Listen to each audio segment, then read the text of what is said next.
Hey.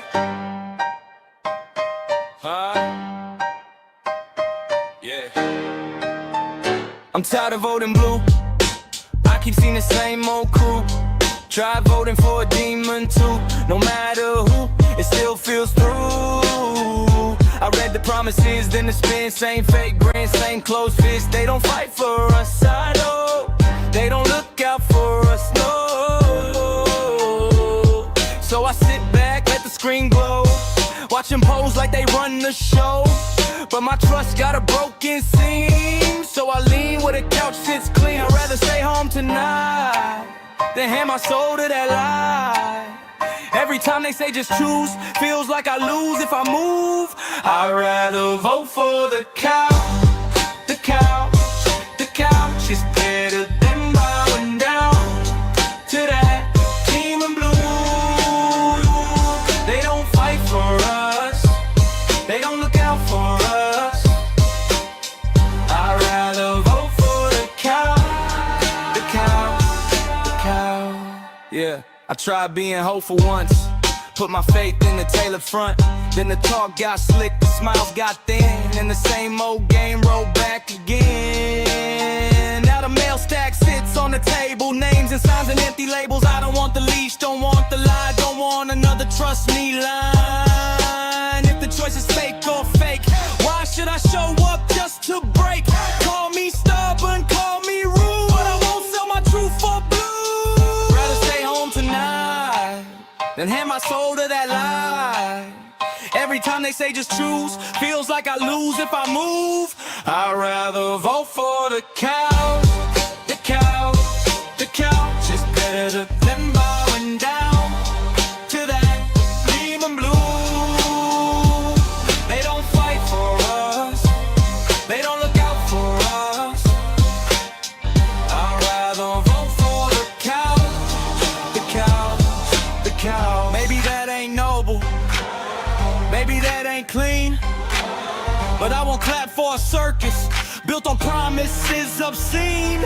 If they want my vote, they need more than a name.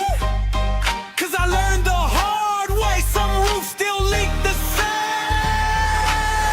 I'd rather vote for the couch. The couch, the couch is better than bowing down to that demon blue. They don't fight for us, they don't look out for us.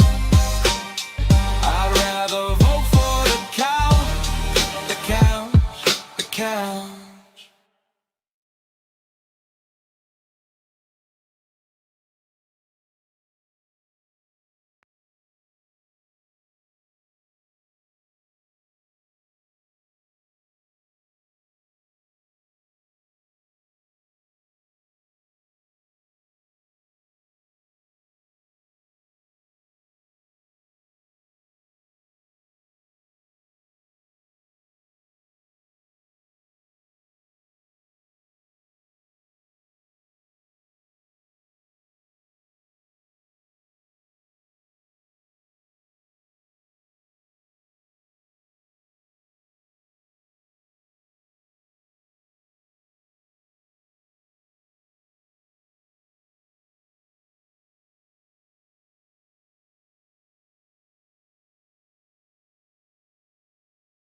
Hi, I'm an educated bird brain. I make stuff up and expect you to take me seriously because I say down with the patriarchy.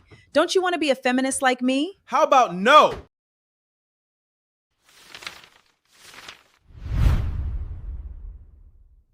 Be a thinking black man, not a weak black male who's in his feelings.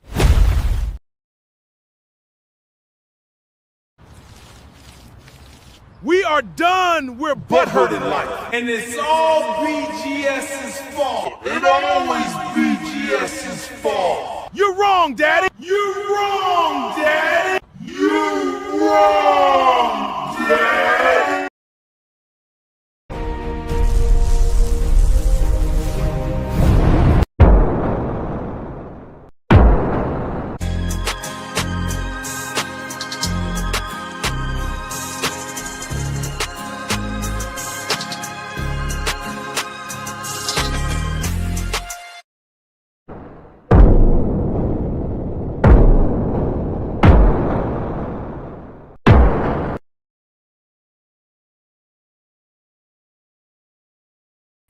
What's going on, everybody? ABMedia83 here.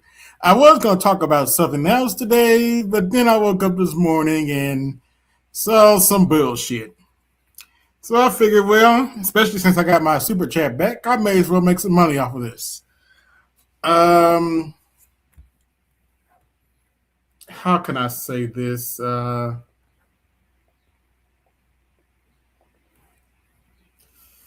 When your butt hurt and your brain farts. When your butt hurt and your brain farts. Today we are going to be talking about Butthurt Blue. And yes, we're going to be talking about those Butthurt Blues.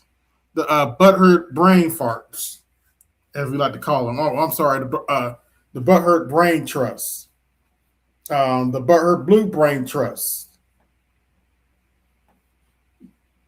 Can't accept the fact that their candidate lost brain farts. That's who we're talking about today. And if you didn't get the message on one of the reasons why we're talking about them, well, We are done. We're butthurt in life. And it's all BGS's fault. It always BGS's fault. You're wrong, Daddy. You wrong, Daddy. You wrong, Daddy. you're wrong, Daddy. You're wrong, Daddy. You're wrong, Daddy. You're wrong, Daddy. So the butthurt brain fart decided to have a whole stream pretty much saying you're wrong, Daddy, to BGS, and that, we're wrong about electoral politics and all that. So get your popcorn ready. That's what we're going to be looking at tonight. And later I might open the panel up if y'all want to comment on that further. All right. Let's see here. Bailey. So let's take a look. Start from the beginning, and we are going to speed this up. Hey everyone, welcome back to the Black Brain Trust. This is episode 29, Black Politics. Please hit the like button as you come in, share the video if possible, hit that notification bell so you get all the updates from the Black Brain Trust. I'm here with my co-panelists, Nicole 11. More like butthurt politics, but anyway. And the man tomorrow. Yo, what's up, Mike? How you doing?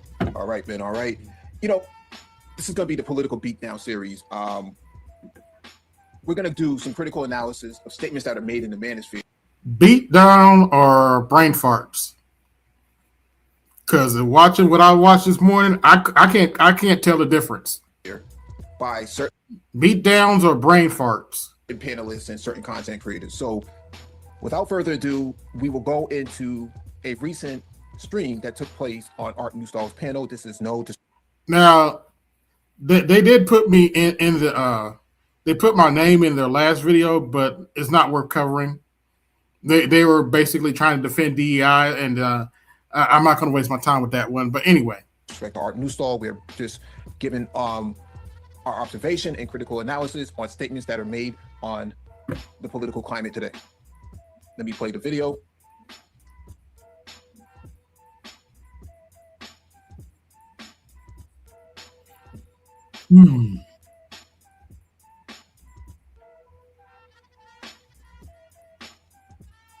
Yeah, this must have been when I went to sleep. This must have happened. I'm assuming this. I think this stream happened a week ago, if I'm not mistaken. Must have been after I went to bed. I don't always stay for Art's full panel, as y'all know. But anyway. Mike, I don't hear anything unless you are playing. We'll say it again, MLT. I don't hear anything. You're not hearing anything either. Give me 1 second.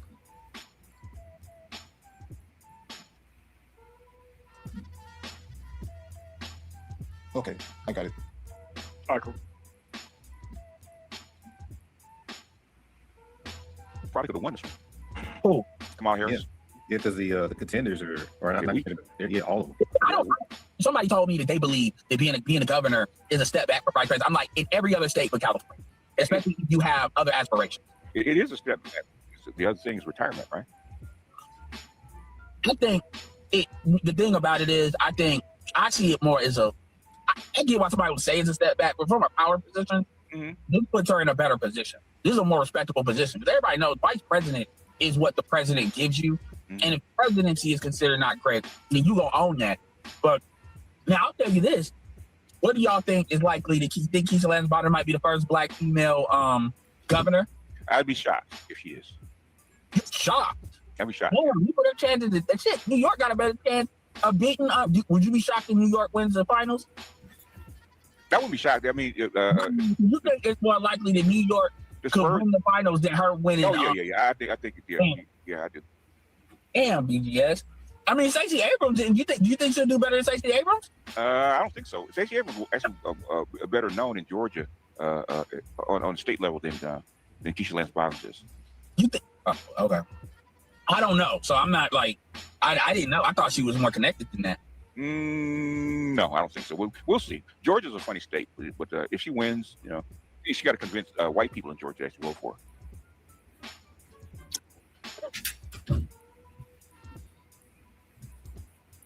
I want to be nice in having this conversation because Stacey Abrams. Don't worry, he's not gonna be nice. Versus Keisha Lance Bottoms, right? Let's think about this for a second, right? Keisha Lance Bottoms was the mayor of Atlanta, if I remember correctly, right? Yes. Yes. Also, she served in Biden's cabinet as a senior advisor to the POTUS. Also, yes. What's the so she was an advisor to the dementia patient. That's not a flex. I'm sorry, that's not a flex. Position. But notice how they're literally throwing. They are literally throwing Stacey Abrams under the bus just to say, "You're wrong, Daddy. You're wrong, Daddy. You're wrong, Daddy. You're wrong, Daddy." Abrams under the bus just to tell BGS, "You're wrong, Daddy." Of Stacey Abrams to Keisha Lance Bottoms, that she is more credible, more. So now y'all forgot that she registered all those voters and helped President Biden win Georgia back in 2020. Forget all that. Now Keisha Lance Bottoms better all of a sudden. Okay, really? All that praise y'all gave to Stacey Abrams back then, you gonna throw under the bus for Keisha Lance Bottoms? Okay, bro. Or no? Then Keisha Lance Bottoms? All the shit we got because we didn't support Stacey Abrams, and now y'all throwing her under the bus, and you expect us to take you seriously? Does this make sense to either one of y'all? I can make no sense. If you are a mayor of Atlanta, then you're known across the state. It's almost like saying, like, you are a mayor of New York City, but you're not that known to be running for a statewide office after being a mayor of New York City. To go from that to running the state, it doesn't make any sense. But, I mean, would anybody have said Giuliani, was not America's mayor, back after 9/11? Because he's not as known as Andrew Cuomo as governor? What? I'm trying to understand the correlation here. Nonsensical. So all the crap y'all gave us for not supporting Stacey Abrams, and now y'all going to throw it under the bus for Keisha Lance Bottoms. And to be fair, I'm not going to lie to you. I would be quite entertained if Keisha Lance Bottoms won and the governor of Georgia is Keisha Lance Bottoms. Now, I can't believe it or not, I kind of differ from BGS on this a little bit because there were some shenanigans with the Republican side, and it's going to be interesting. Let's just say it's going to be interesting race. Let me put it this way: Trump's back candidate didn't win, and it might get a little dicey depending on how Keisha Lance Bottoms plays her card. I'm not going to sit up here and say she can't win. I'm not going to say that with a straight face. But for y'all, for all the crap y'all gave us about Stacey Abrams to throw her under the bus now, okay.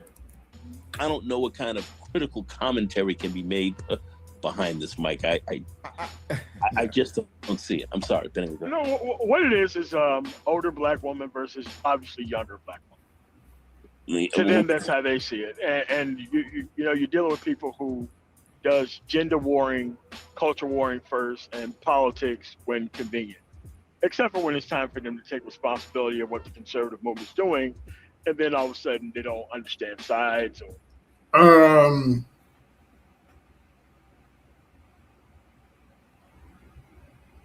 been screaming for months that the Republicans need to address health care and housing prices, and now they're screaming at Donald Trump about it.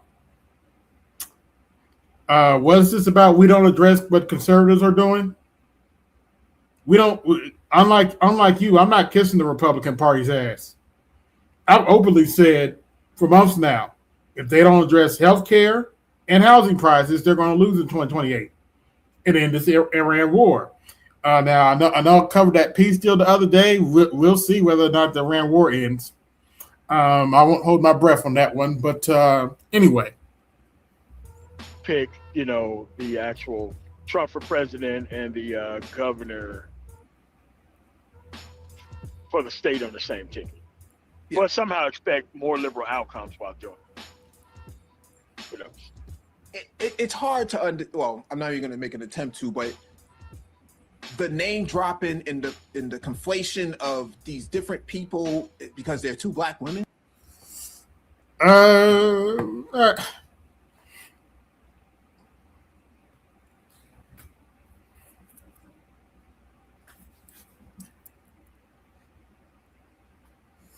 Do I want to see it? I'm believe it or not, I'm kind of indifferent.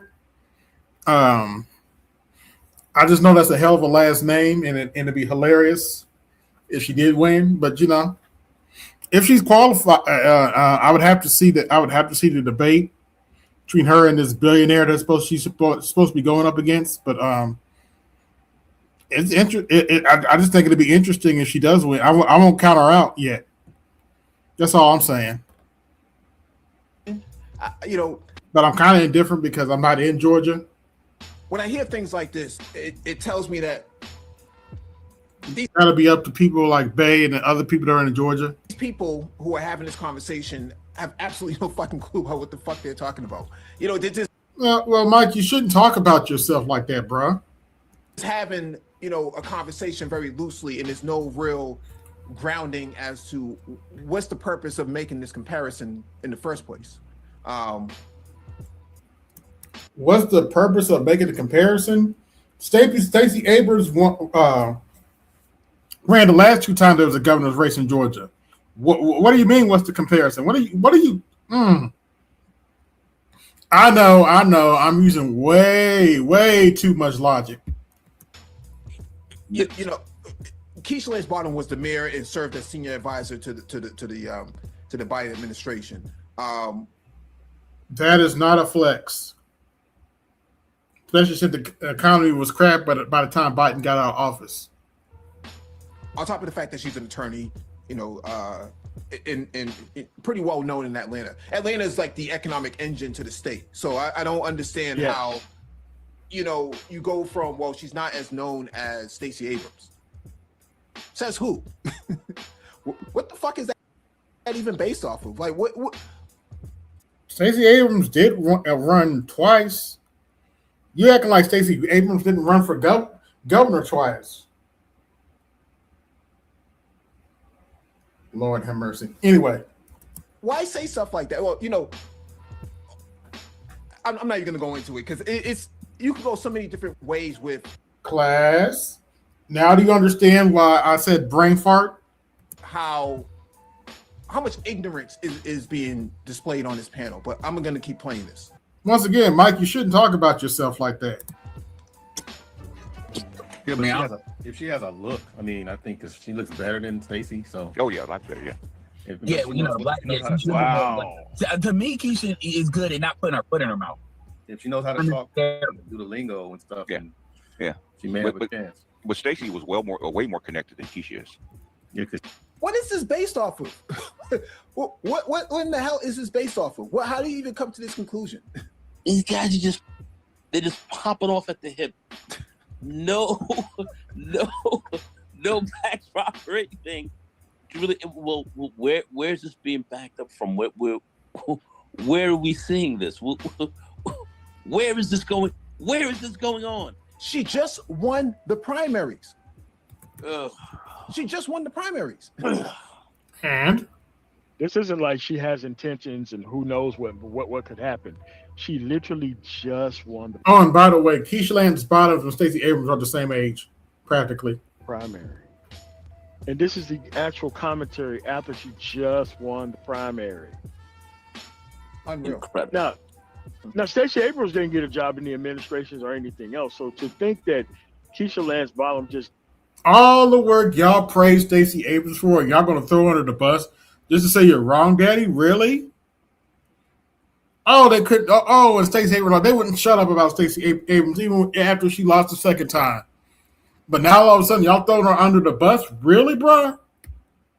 don't have the exposure that she had is just ridiculous. It's crazy. I mean, it's say, where's this going? I mean, it's crazy. Anyway, Mike, go ahead. I'm sorry. Just go ahead. She organized stuff without even having a position.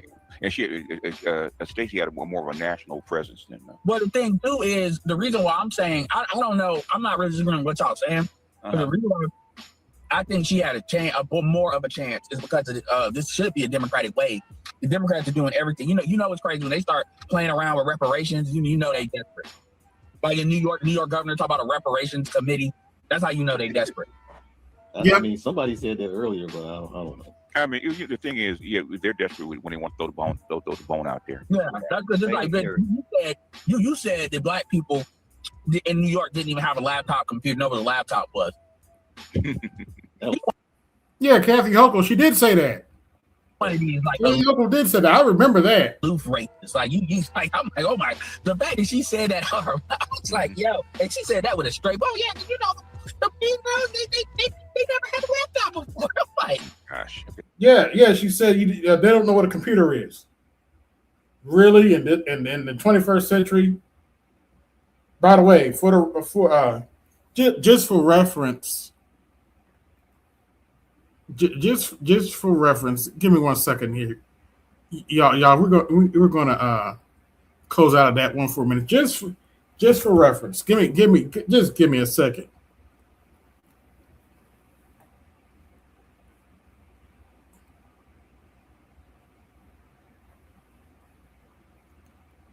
Okay, come on, StreamYard, not StreamYard. There we go. All right. Let's see. Webcam. Just for reference. Turn my camera on. Okay. All right. Just for reference. You want to know what a computer is? Y'all really want to know what a computer is? This is a computer. My phone is a computer. This laptop I'm working on is a computer. Tablets that the majority of these kids that she's talking about play with is a computer. And my battery's getting low. It is what it is. But that is a computer. But she's going around, Kathy Hochul going around talking about young black kids, young minorities, as she calls them, don't know what a computer is. Really? Really? All right. believe it or not, most kids don't have. They've never been on a laptop. Most kids are their phone or a tablet. Most kids. Yes, that's a computer. Not like the only, in fact, is a computer down to the programming level. The only real difference is the chipset. Most of your phones and tablets run on ARM, the ARM chip. What are they complaining about? I'm not sure if that video played that I sent you. So this is what they're essentially complaining about. We are done. We're butthurt in life. And it's all BGS's fault. It always BGS's fault. You're wrong, Daddy. You're wrong, Daddy. You're wrong, Daddy. That's what they're mad. That's what they're essentially mad about. You can't make this shit up. But yeah, they're literally throwing Stacey Abrams, all that shit, the BGS, all that shit they gave us about Stacey Abrams, and they're literally throwing her under the bus right now, like she didn't run for governor twice. But she meant like motherfuckers didn't even know what a laptop was. Kids are like, give you the click. Like, it wasn't what you talking about. Like the way she said it, yes. And then you could generally believe she believed that. Okay. Well, let me weigh in on this because this is really important. When COVID hit and people had to couldn't go to school because of social distancing and things were shut down, there were a lot of black kids that did not have access to a laptop. Okay. Or a tablet either. Or a tablet. That doesn't mean they don't know what a computer is, though. But either. But specifically, you needed like a laptop that, was either a Mac OS compatible or Windows compatible. Because a lot of your applications were predicated on Microsoft Office and other Google services. You call it Google Suite, the G Suite. So you needed an actual laptop with a keyboard in order to do your work. That's what she was referring to. But if you listen to, Yuppity Yup right here, he'll have you believing that she put her foot in her mouth when the reality was she was trying to articulate the fact that during COVID, this is what was happening. That doesn't change the fact she put her foot in her mouth, though. Go ahead. I mean, like parents in the South can barely afford uniforms for actual, school. If you were to tell them that next year, in order to be able to go to school, you would quote unquote need to buy a laptop, that would be a major economic hit on them that they just wouldn't be able to afford. So that's really. It's funny they mentioned this because, believe it or not, in the state of Indiana back during COVID, this Republican state that y'all like to shit on, Indiana, believe it or not, back during COVID, the state paid for the children to have laptops. If I'm not mistaken, they were Chromebooks, but the state paid for the children to have laptops. Oops.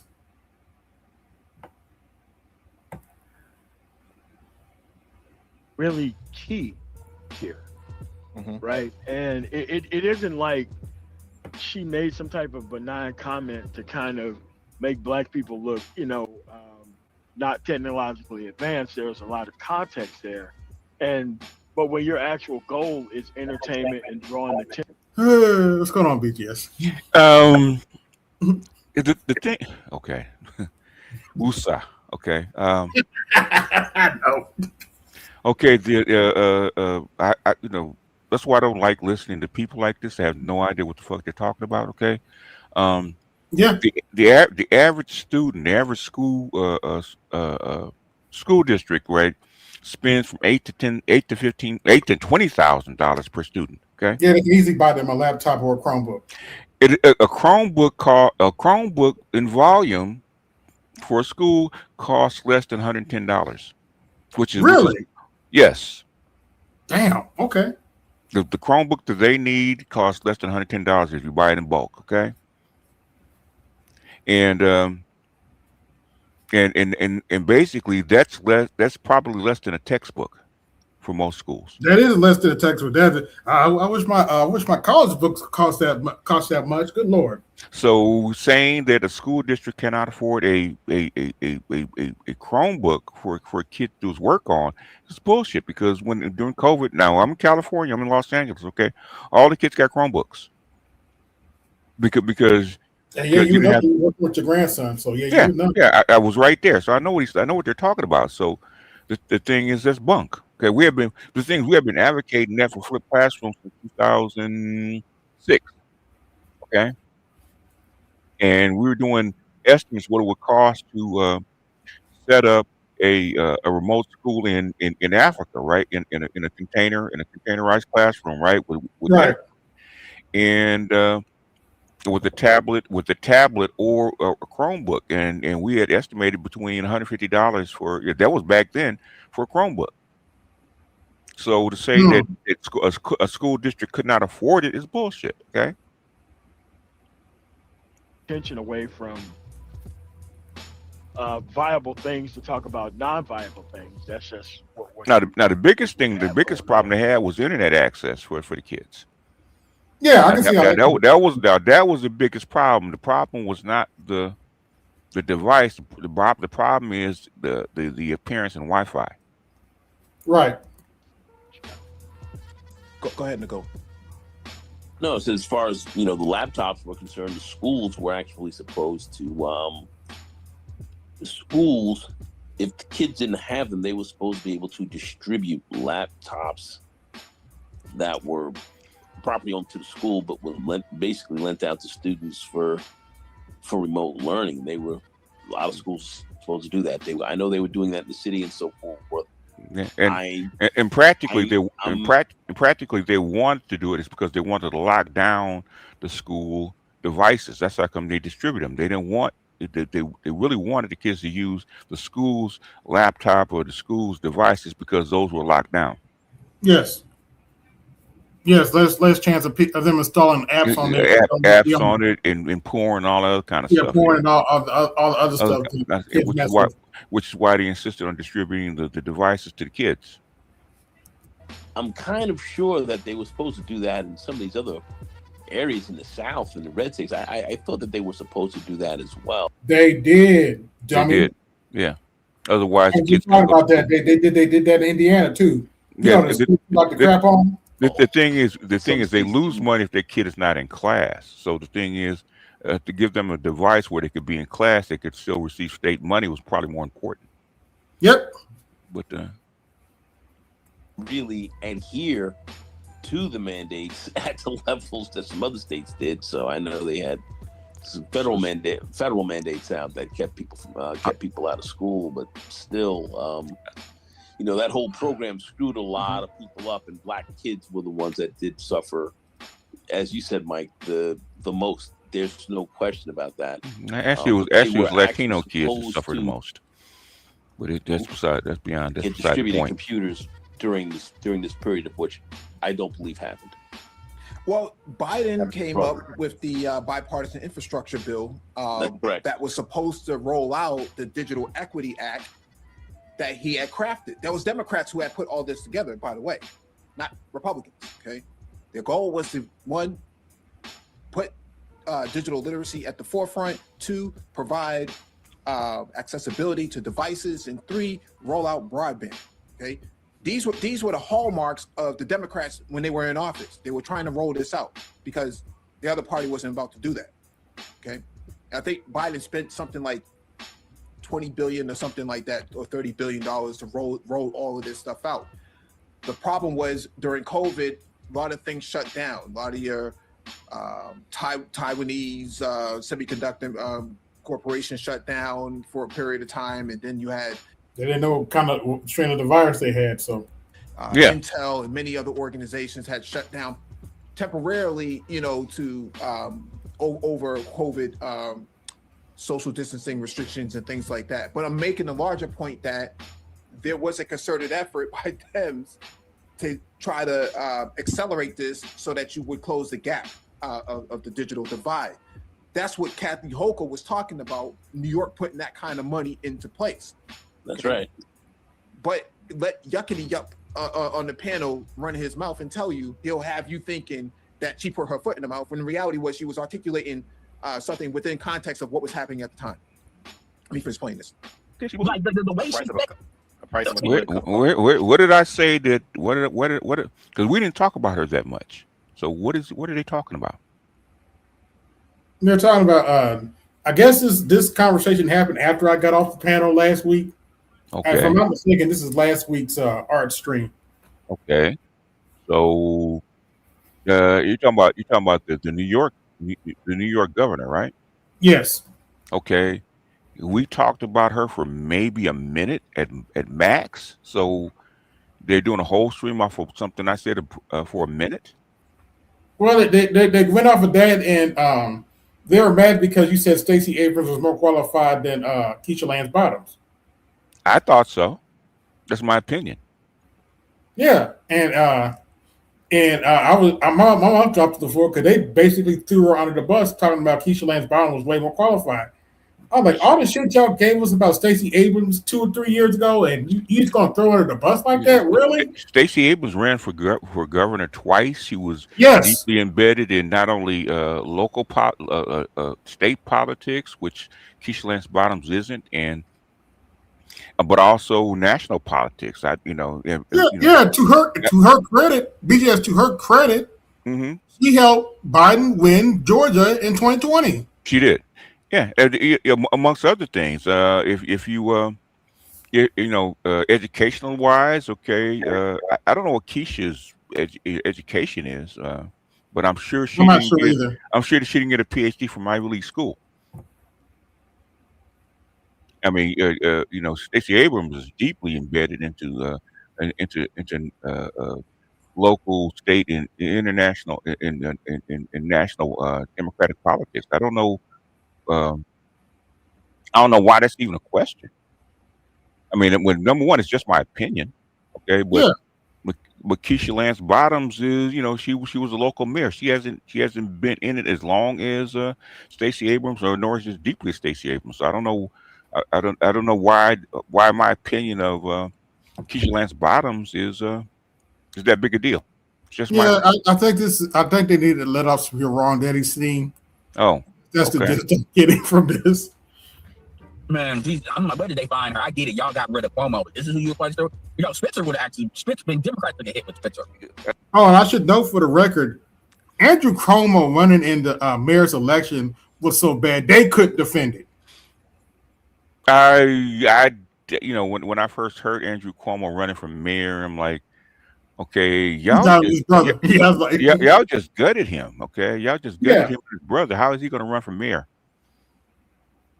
Yeah, you got him as governor. How is he going to run New York? And basically, especially after the reason you gutted him is because all those people in New York City died of COVID. All those seniors died in those nursing homes. Yeah. Yeah. So how are they going to vote for him for mayor? When he got it, when he lost, when he got like that, he was somebody I thought they were going to push down the road. I think that was a safe choice for governor of New York. Who, the woman? Yeah. Yeah, because by the way, I got 14 watching. Like, share, subscribe. Hit that Cash App to support the show. Hit the Super Chat. So support the show. BGS tax is in effect. I mean, what did I say about her being a safe choice for governor upset them so?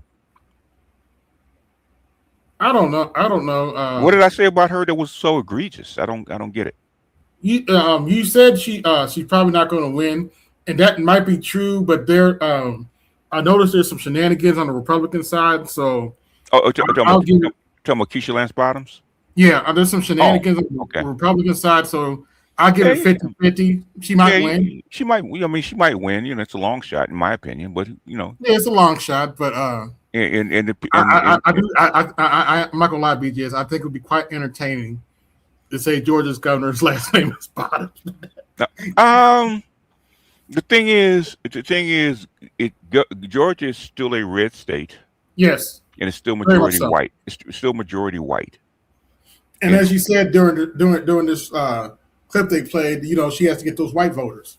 She has to get the white voters, and I haven't seen anything outside of Atlanta. She was fairly popular in Atlanta. I mean, semi-popular in Atlanta. Okay. Yeah. But thing is, Stacey Abrams was way more popular, way more well known in Georgia and Atlanta than Keisha Lance Bottoms. Yes. So I don't. I mean, they're disagreeing with me, but they're not giving me reasons why Keisha Lance Bottoms is better. Oh, evidently, Keisha Lance Bottoms was a advisor to President Biden. I don't think that's a flex, but okay. Okay, she was in it. Okay, she was when? I guess during his presidency. I have never heard those two names associated with each other. Keisha Lance Bottoms. Me neither. So I don't know where they get that from. Yeah, now Stacey Abrams was deeply embedded into Democratic politics. Biden knew her by her first name. Okay. Yes. So I don't know where they're coming from. Me neither.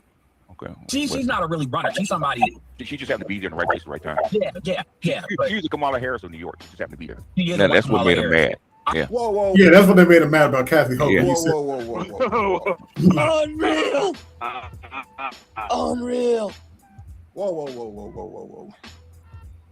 Nico, you're a New Yorker. Do you want to take a stab at this? What?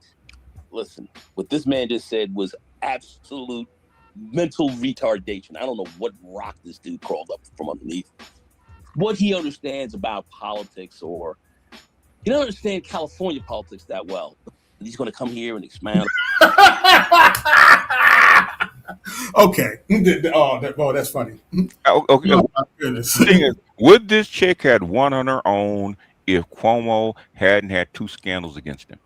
Probably not, based on what I've seen from her. Okay, so and she became the de facto candidate because she was lieutenant governor. Okay. Yes.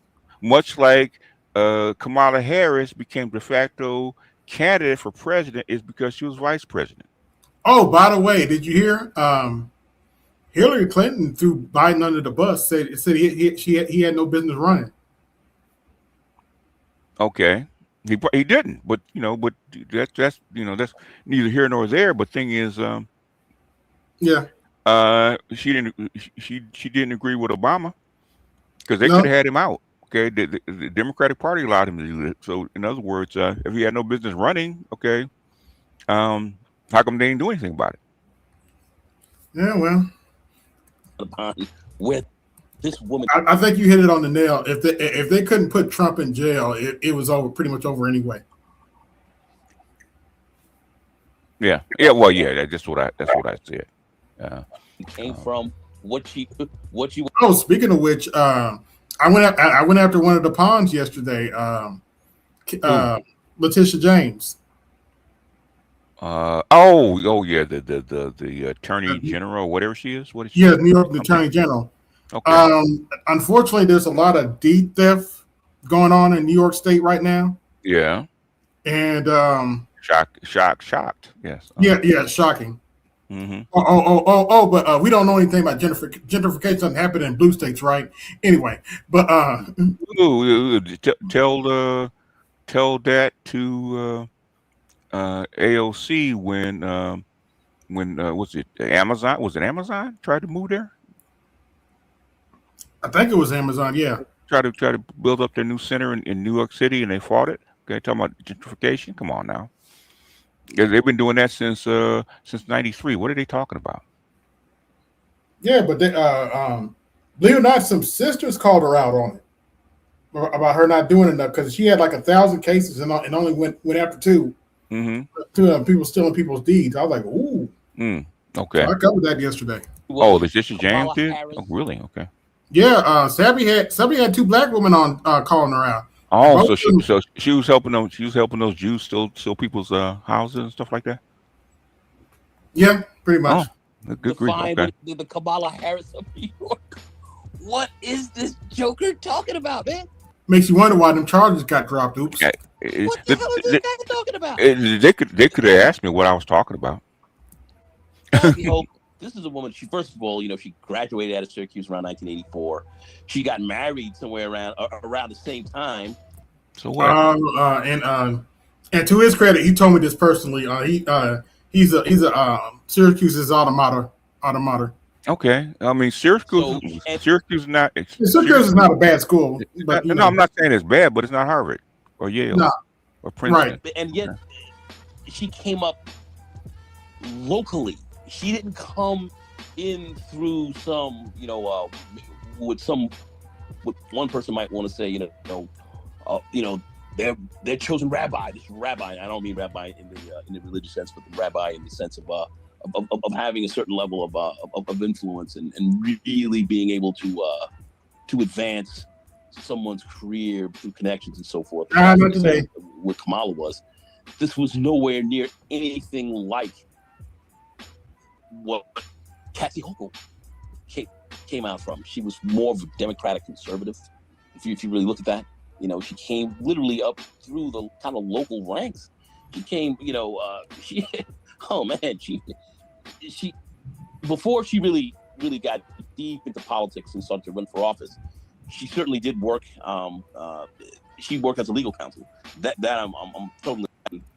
What does it have to do with anything? Okay, the Monahan report. Yeah, Monahan. Oh, so okay. What the Monahan report, all right? What are you talking about? Okay. Hold on, wait a minute. She certainly did work. She worked as a legal counsel.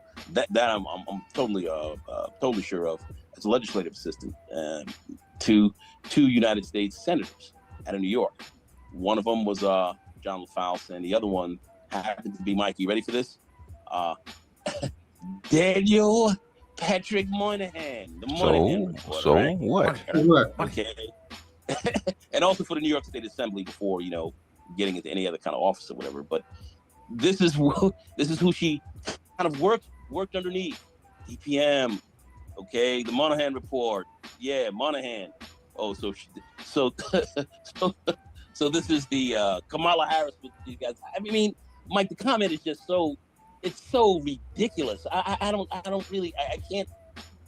Oh man, I just can't address this. Coming up to the local ranks, the county clerk's office, and then moving up, into more state, electoral politics, where she came in and of course, became a lieutenant governor underneath who? Cuomo. So I mean, she did public service her whole entire life. Mike, this person started locally from as a. So wait a minute, are they saying Kamala Harris wasn't qualified now? That's what it sounds. I have no idea what you're talking about now. It's okay. As literally as an assistant, counsel in DC, came home, started a family, and then moved straight into local politics. In her county, and it got. I think she got voted on to a town supervisor. I know the feeling because all I'm hearing right now is word salad too. The thing is, I make one statement and they're doing a whole 15, 20 minutes off of okay. Another, instead of trying to figure out what I actually meant, what's he talking about? Motherfucker, you know what I'm talking about, okay? She's a lieutenant governor. If Cuomo is in office, if Cuomo doesn't go down the way he goes down, does she win? Does she stay governor? Probably not. Re-election, we're about to find out. No, she's up because this is her first. Because is she up for re-election now? Right? I think so. Yeah. Okay. If she hadn't served as governor before and running as an incumbent, would she have a chance to win in governor this time? I guess we're about to find out. Okay. In that area, and then she started moving up from there, and that's just kind of how she started from a very local political. Start, and did not come from money, didn't come from a wealthy family or anything like that. Definitely somebody. They say Kamala, but her name is actually Kamala. But it's the N wording of it all, right? The N wording Kathy Hochul into her position as if she's Kamala Harris. Which is completely opposite of Kamala Harris. You know what our problem is? We're using way too much logic for them. Okay. I said, what is he? Like, What are they it's talking such about? a crazy comment. I mean, it's a statement. I can't make sense out of it. You're looking at a total, homegrown Politico. This is a political person, literally from when we were in Syracuse, and she was with the student council. And I remember that back then, when she was with the student council, they were trying to get the Ernie Davis Dome, which is not a Carrier Dome. Carrier Corporation went there and ran to. So now I know what you mean by paint dry. Yeah. Black people not voting for Keisha in Georgia. They are afraid Democrats or he's supposed to take the money, right? Take the hoe, you know that, and take the car and get the fuck out of it. Yeah, so y'all address this one already. Oh no, it says I know a lot of middle class and well-to-do Black people not voting for Keisha in Georgia. They are afraid Democratic with open immigration floodgates into Atlanta/Georgia. Yeah. Sounds about bringing a casino, but I mean, I don't know. Because the thing is, the Republicans do that their own way with the data centers. With that Hyundai plant wasn't like in the South when they do these at work things, these at work initiatives. Where they doing cheap labor. They bring them. It's not the same, but they bring them in their own way. We got crazy Indians. We got high schools that are like 90% Indian. Because they brought it's more Indians in Research Triangle Park than his white. Oh, did you get my email on the Indian developers? Yeah, I'm not surprised. It's because AI is squashing these positions, and they reduce them. Okay, they don't need H-1B visas. Okay, guys, whatever, because the government will come after you if you fire citizens. But the thing is, okay, if you want to reduce labor without too much hassle, you can do it through H-1B visas. So they do it in their own way. I mean, I'm not surprised. But based on what he was saying and how they operate, it's like, oh, so y'all always were a bunch of script kiddies, huh? Okay. I don't. Well, I guess you could about all of them, but based on what he's saying, they were just they were going off of America's infrastructure, not building their own. Like, oh, so you script kiddies? Yeah. Huh? Okay. Basically, this goes all the way back to '97 with the 201. Not .com, but the 2K 2000 scare bug. Yeah. 2000 bug. The dates were set back to when the dates were set back, and 1900 or something on that order. Yeah, and a lot of your archaic infrastructure was in old code, and most American kids weren't trained on that code. Okay. Yes. So there weren't enough old timers that actually knew the code to actually come in and repair all this stuff. So what they did was, instead of doing it here, it would be more expensive. They did it in India, and then once these kids were trained, then they brought them over here to actually start addressing and repairing and fixing the code. So that's where India's fast rise in IT actually came from. That's actually paid for here. That's like a lot of the people here actually want to get the H-1B visas to come over here because that's American money that's trained them. Mm-hmm. So basically, if all their stuff is in IT, okay, and they're on H-1B visas, and they just start to strip out IT, who's the first to go? It won't be citizens. It's going to be them. Right. Yeah. By the way, I got 22 watching. Like, share, subscribe. Hit that Cash App. Support the show. Yeah. The Y2K problem. That's what it was. Yeah. Yeah. Republicans do it their own way, and these motherfuckers are not just in Research Triangle Park. They're in like a lot of the greater neighborhood. It's crazy. And then you got the construction stuff. I mean, a dude told me ICE, these motherfuckers are mad. When ICE came in here, ICE cleaned out a lot of these workers, but it worked out because a lot of Black men got hired for a lot of these paint jobs and stuff like that. But they had to get rid of them because they came in quick. Oh shit! Here they come.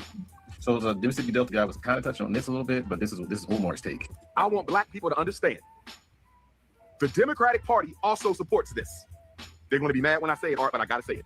The Democratic Party supports this as much as the Republicans. Now you're going to say, Art, why would you think the Democratic Party would want to disenfranchise Black voters? Art, let's go back to Joe Biden. What was Joe Biden doing his entire first term of office, Art? He announced it before he even got into office. What did Joe Biden say? He said, I want to fast track 2 million migrants to U.S. citizenship. Remember that? Yep. He said, I want to make 2 million undocumented migrants U.S. citizens. And what did him and Kamala Harris proceed to do, Art? They went to New York City. They went to Chicago. They went to other Black communities and they started flooding black communities with South American, anti-black, Latino migrants. Why did they do that? Why did they flood Chicago and New York, the two most powerful, most conscious, most numerous black voting districts in America? They did it to weaken the black vote. Why would Joe Biden and Kamala Harris, a Democratic president and vice president, want to weaken the black vote? You know why, Art? Democrats are tired of having to depend on black people to win the White House. They are tired of being viewed the party of. I don't care for Umar, but he's on point. Yeah, he is. And no, he wouldn't say this, but the thing he's frustrated of having to answer to black people who they have never done anything for. So for black people and Democratic Party plantation slaves who say what the Supreme Court did was an injustice, and it was. But what the Republicans just did, Art, is for the same reason why Joe Biden was flooding the black community with migrants to do what? Break up black voting power. The Democrats wanted to break up predominantly black voting districts, Art, as much as the Republicans. You know why? Because neither one of them cares about black people, and neither the Democratic Party nor the Republican Party wants their elections determined by black people. What about Kamala? Is he right? That's part of it. That's part of it. Sure. I mean, I'll never forget the look Eric Schumer gave Roland Martin when he came on the show and he asked him about some legit black questions. Almost as if like we discussed this. I'm not answering this. I mean, straight up. And this is why when a lot of people come in here and they start acting like the Democratic Party is the choice. And my thing is, if you want to say that, fine. But these fools are never average or a Arab Spring situation where you go in there and you basically wreck the party, you basically primary everybody out in there. You basically send candidates. These people never say that, and I pay attention to that. What they always say is go along as Kwame Brown say, go along and get along. They got your best interest at heart. Even and they bring up all these black places and high places. People know who they are when they do that, and whether it's in this space, outside this space, or like in Bread Tube, they know who they are. I've heard white people, liberals, be more candid about what's going on, because now their stuff is starting to be affected too. And so when I'm talking to people and it becomes this, you're the manosphere. What are you? It becomes this. I'm not trying to talk about certain people, but I'm just saying, it's like y'all see what I'm seeing. This stuff is big. This is not new. Why are people acting like this stuff ain't happening? What alternative is work? No, it's not. I absolutely prefer the chaos that we're going through right now over this smiling replacement of the body snatchers voting style. I prefer this because guess what? We all feel it. Yeah, with this gas, we all feel it. The Democrats have been trying to do this for the last since Obama got out of office. They're trying. They've been trying to break up the large black community since '92, right after Rodney King riots. That's how we have all this gentrification. Yeah, you talked about that. Hope 6. Hope 6. Yeah. And stuff like that. What? Yeah, and my issue is, it's like it's this thing where it's like black people want to gaslight you. I'm sure that went over their heads, but okay. About it. I don't know. But the Republicans. After 30 years, I don't know why, especially in places like Atlanta and New York. Okay, they were complaining about gentrification in New York in the 90s. What am I missing?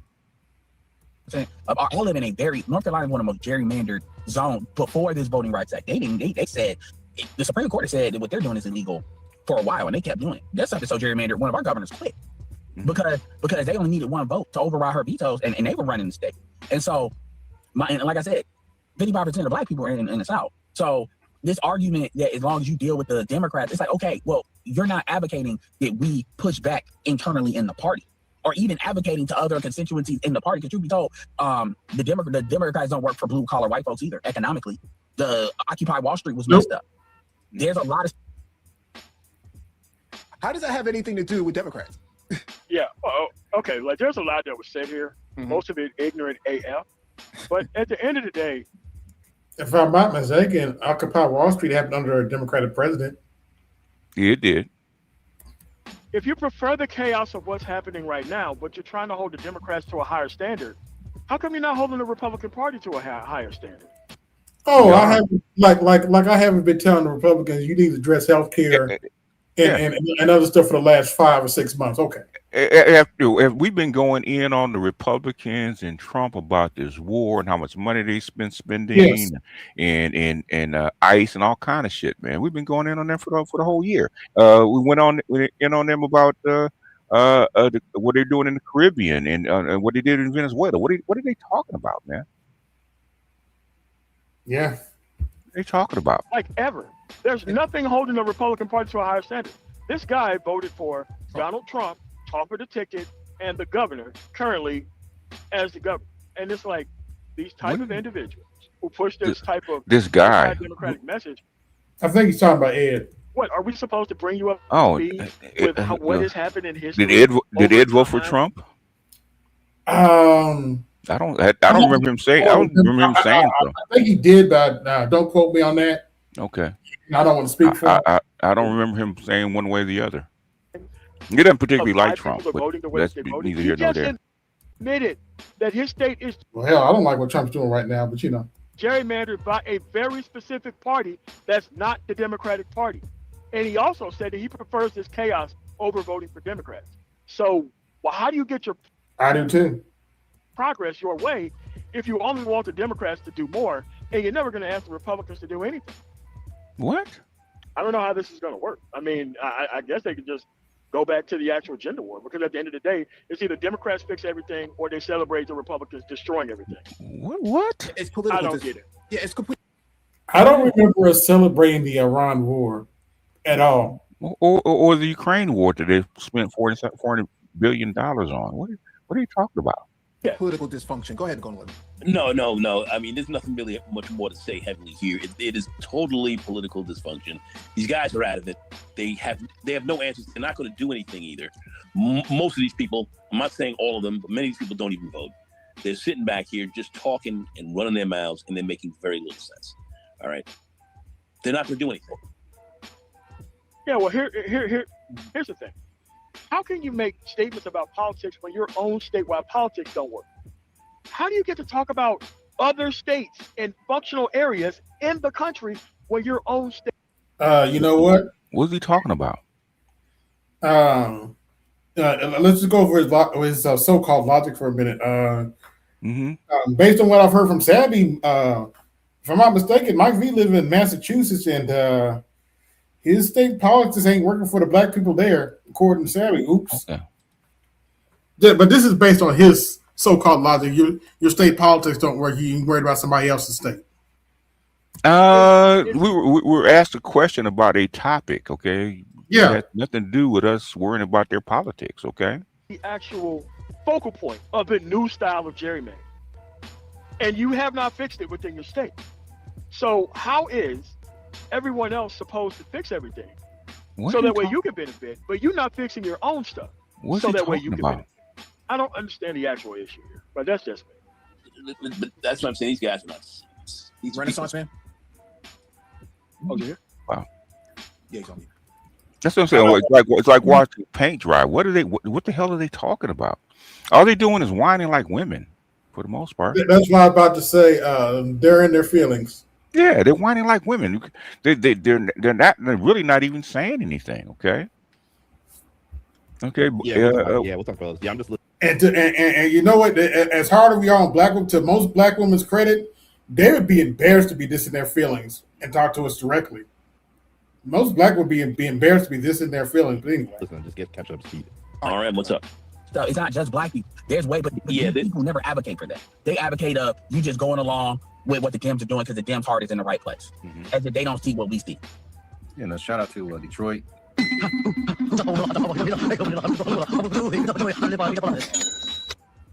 says, oh my God, is somebody chipping out on the panel because there was money exchange? Hot sauce. I guess he wanted to talk about Lamar Johnson. It's an old ass cartoon, man. Come on. Oh, good Lord! Are these people nuts? Well, what do you expect from somebody that literally was on his stream crying about Dr. T doing movie reviews? Oh, okay, all right. I give up about certain things. You gotta clean up. But he's right though. The Democrats, Joe Biden, and in fact, Joe Biden said when talking to the civil rights people, he said, "Okay, you got to go ask the Hispanics. There's gonna be more of them than you." Actually, that's not what he said. Okay, he did say that. Wait a minute. Wait for it. Not at all. Here's what Joe Biden said. Okay. I don't always get it right, but I always take responsibility. When I get it wrong, I acknowledge I got it wrong. But he didn't say what he said, but he's about to say it. Yeah, I know. Objective. If we cannot make significant progress on racial equity, this country is doomed.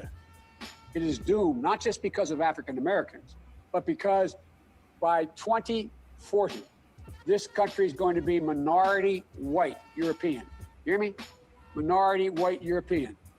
And you guys are going to have to start working more with Hispanics, who make up a larger portion of the population than y'all do in terms of raw numbers. We're going to have to be working with. Y'all like, share, subscribe, hit the cash app, support the show for this bullshit. Oh my gosh. So you're wrong for saying that Biden said it, then he's going to play Biden saying it. We're going to play Biden saying it, yeah. Did I quote him word for word? No. In fact, are the single most diverse democracy in American history and anywhere in the world. And we got to figure out how to unify this country. So that's what Joe Biden said, okay? What Joe Biden was talking about was coalition building, which is what the Democratic Party is basically established on. So the idea that Joe Biden said you got to go talk to no, that's not what he said. Okay, he's talking about something bigger. Oh, by the way, coalition building is not playing too well with black folk right now. Yeah, he's going to have to. He's going to have to. They said you're going to have to work with the Hispanics. Okay. Yeah. Within the political party structure of the Democratic Party. And he also said it on another clip. So they play selected clips. Okay. Yes. They don't play the whole thing. In the first place. Nicole? I think that was actually perfectly said, Mike. Okay. I think that's perfectly said. Right. Yeah, but what they're doing is quite different. They're doing the opposite of coalition building, which is coalition segmenting. They're trying to segment or segment black men out of the black community to have them kind of hold their vote hostage and don't pick anybody, and then expect everybody to rewrap the conversations. Wow, he said it's as if black women have our best interests. Anyway, just around them and them only. And I'm like, I've already spread the word around the country. When these people come in there and they start talking this stuff, you have to kick them out the conversation immediately. Most times when they're trying to do something like this, they work or live in conservative ran states that don't work. And they keep only asking the Democrats to do more because they know full well they're not going to get anything out of the Republican Party. These are people who want to do political hostage holding rather than coalition building. And they're using the actual ignorance of black male political knowledge. The last time I saw it, Texas works quite well. Last time I checked. Florida works quite well last time I checked. By the way, what we're doing is called political pressure. You might want to use it to get stuff done. It's called political pressure. If you can't handle political pressure, you don't need to be in politics. Hit other groups over the head with. At the end of the day, we don't have a problem with coalition building. But people whose entertainment first and money and attention first and not for progress, they have a very different goal of what they would like black men to do. And it definitely isn't working with one side or the other, because they're definitely not asking the Republican Party for anything. But the Democratic Party has to actually put up with them. The only thing they're trying to do is build a new power structure. Well, yeah, every election cycle, you try to shame us to vote for you. You damn right they have to put up with it. You want my vote? You have to give me something for it. All we've ever said is policy first, okay? Yes. And black men should look at policy first. That's all we've ever said. I don't know why that's so hard. In the political process as a new source of power. I disagree with that. Good for you. Yeah, and my policy is very simple. My policy is a very simple one. If we can't have it, nobody can have it.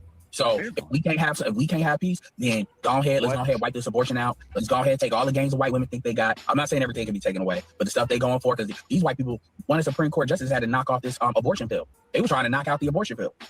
That's literally how crazy they going. All this LGBT, let's take the TGLB, all that out. Bring back the Defense of Marriage Act. Let's go ahead march to white nationalism, because if y'all want to act like y'all not about to pull a letter up once you get your little liberal stuff, let's go ahead and do that. These people, real talk, want to get rid of all the Indians. They want to get rid of all it. Like, share, subscribe, hit the cash app, support the show. Come on, guys. I ain't got no cash apps anymore. Hit the cash app, support the show. Hit the super chat, support the show. The Hispanics that are not like citizens, fine. Yeah. If we can't have it, now I'd rather help them push it forward to that and speed it up so now y'all can't have y'all stuff and dial it all back to pre-1990. Then you all have your stuff and be able to find a comfortable place where you may lose a couple of things. Like maybe they got to give up the T people, but they keep the LGBT. Or they got to give up, certain rights when it comes to abortion, but they still have it. Nah, if we can't have it, nobody can have it. Well, because the white women are actually going to get rid of that. It's because they've already gone too far. So there's already white. Get rid of what?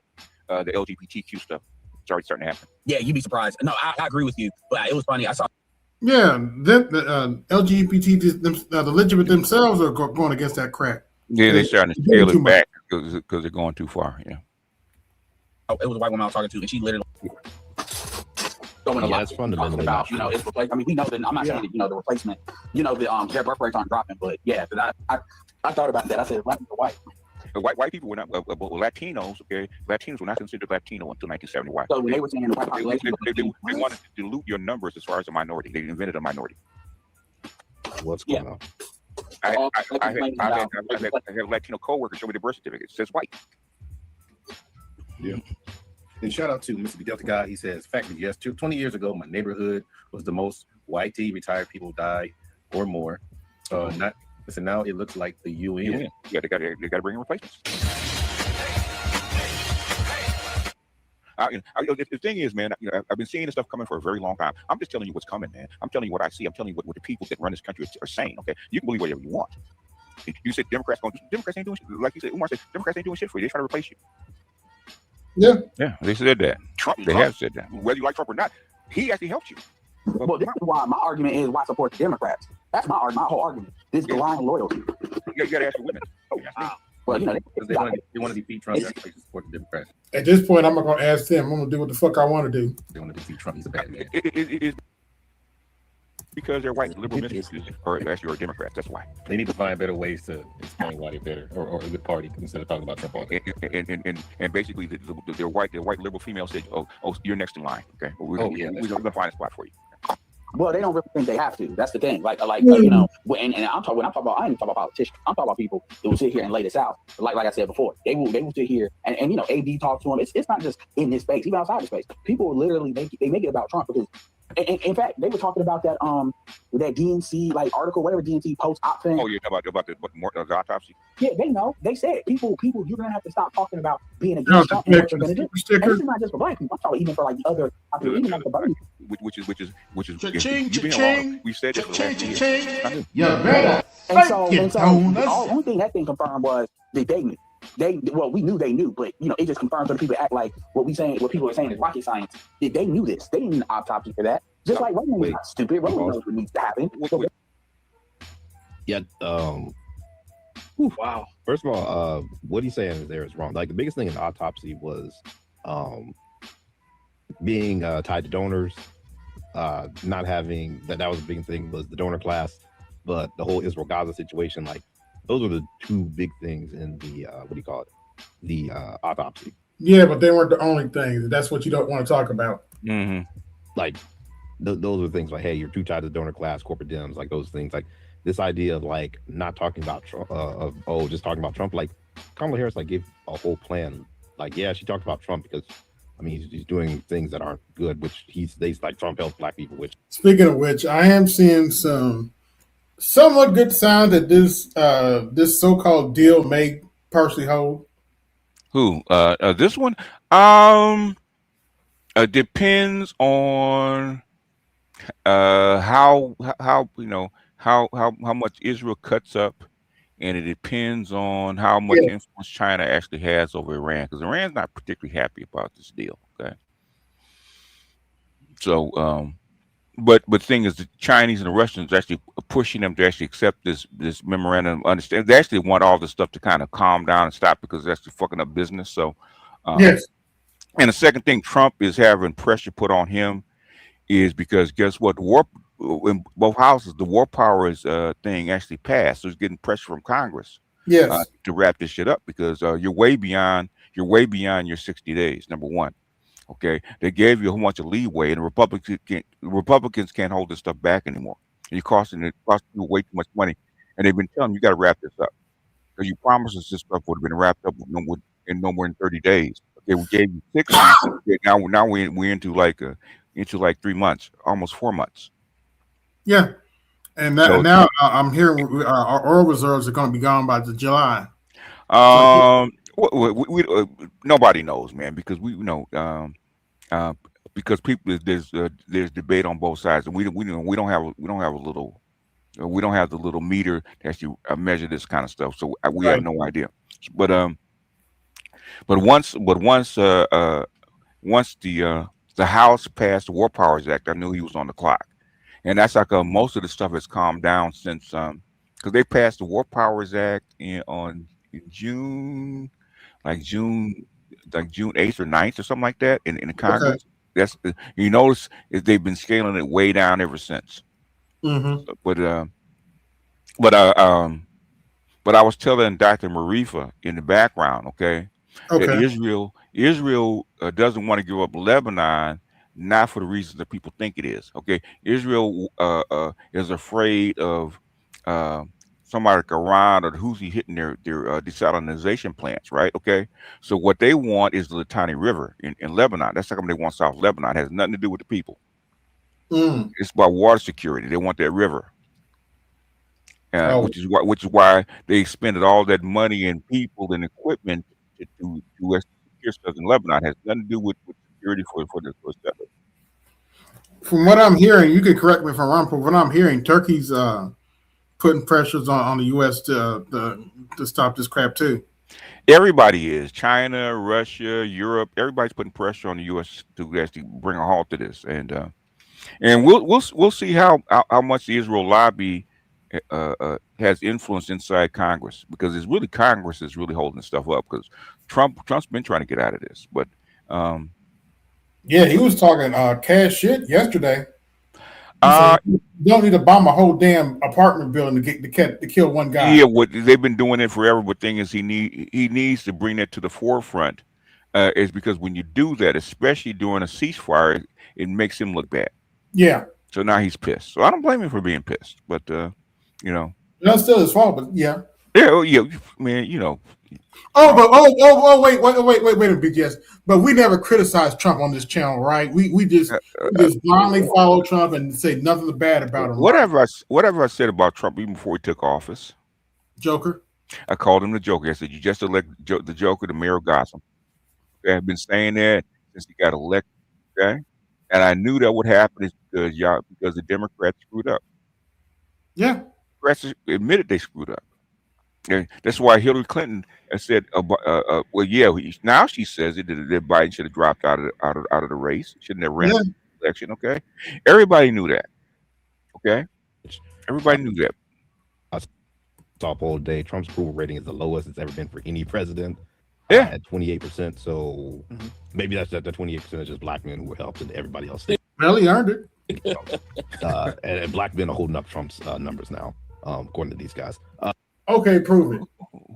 Black men are holding up Trump's numbers. Prove it, bro. Where did we ever say that? We never said that. I want to see. Show me your stats on that, because I don't believe that for 1 second. Where are they? The thing is, I understand they must have a deep asshole, because they're pulling this stuff way out of deep parts of their ass, man. Because we never said anything. That's why I call them the brain fart, because they clearly pulling stuff out of their ass. And then earlier in the clip they were saying, they're rolling back the LGBT. Like, they literally passed a bill, inviting both Democrats and Republicans, protecting marriage. What didn't they? Because they struck down the Obergefell ruling. Yeah, that was struck down, I believe, by the court, and then they actually passed a law in Congress, officially making it law. So I don't see how they're rolling back, all of that, unless he's talking about the trans thing, which was like never something to begin with. What do you mean never something to begin with? Like, less than 1% of the population is trans. So I don't. I don't know. Okay. Where these guys are getting this stuff from? Yeah. I mean, are these guys living under a rock or something? Or what? I mean, for what's actually going on here is they're trying to create power where there's none is. What? Why did you say that? And I got AI. That gives me an idea. Like, you can't create circumstances for people to work for you, and you're already okay with the white supremacist outcome. Like, you can't say, bring on white supremacy if I can't get my way. Okay, what is your way? What would you like to be passed? Well, you say that if you're not backing white supremacy by backing the Democratic Party, I mean, do you really want to have that conversation? Anyway. And who's holding it up? I'm using way too much logic right now, but what would you like to be passed? Because it isn't the Democrats, it's the Republicans who want to do whatever it is that he wants. But he haven't said what it is. He just said the outcome is don't support the Dems. And somehow you have more power in a two-party system by not supporting one side or the other. And go back I to the don't 90s, which bear in mind, when Joe Biden was running last time, all we heard about was the 92 crime bill, but now they want to go back to the 90s. No. They want to go back to the Reagan Revolution. The Reagan Revolution was before. When did we say that? What are they? What the hell are they talking about? They're deep in their asshole now. When did we ever say we wanted to go back to the 90s or the 80s? What are they talking about? When did we say Reagan was a racist prick like the rest of them? You know. 92 and Bush Senior. When have you ever heard me big up Ronald Reagan? Anyway, where people wasn't used to seeing government investment in actual people for 12 freaking years. And then they actually seen it under Clinton, and the actual economy exploded. So to want to go back to anything pre-Clinton and claim that you want progress is asinine. What are you talking about? Well, I would like to go back to what's the name of that bill that he got rid of that kept the bank separate? The Glass-Steagall Act. Glass-Steagall. I would like to go back to destroying Glass-Steagall Act, but anyway. Taking into consideration that Reagan had the 86 immigration. And shout out to a black woman, Cindy McKinney, for trying to warn us about that shit. But anyway. The first yes, one. he did. So all those, all those Latinos, so-called Latinos that they mentioned became Americans, became U.S. citizens. Sure did. And also gave the Japanese. So you're cheering for your replacements now? Okay. These reparations. Okay, well. Yeah. So I'm not sure if you really want to go back that far because it wasn't a great time for a lot of black people. It was not great. What is he talking about? What are they look like the UN now? So what are they talking about now? I guess Oh, Mississippi Delta. Yeah. I mean, if he is. At this point, this is just a group therapy session. Oh, okay. Because I can't because I have no idea what the fuck they're talking about. Because, I mean, most of these people were little kids when the stuff was actually going on. Yeah.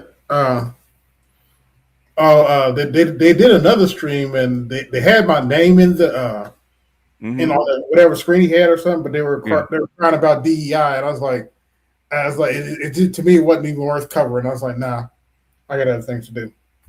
Exactly in the Mississippi Delta, he is correct, but that is because other people have came in and have taken advantage of opportunities.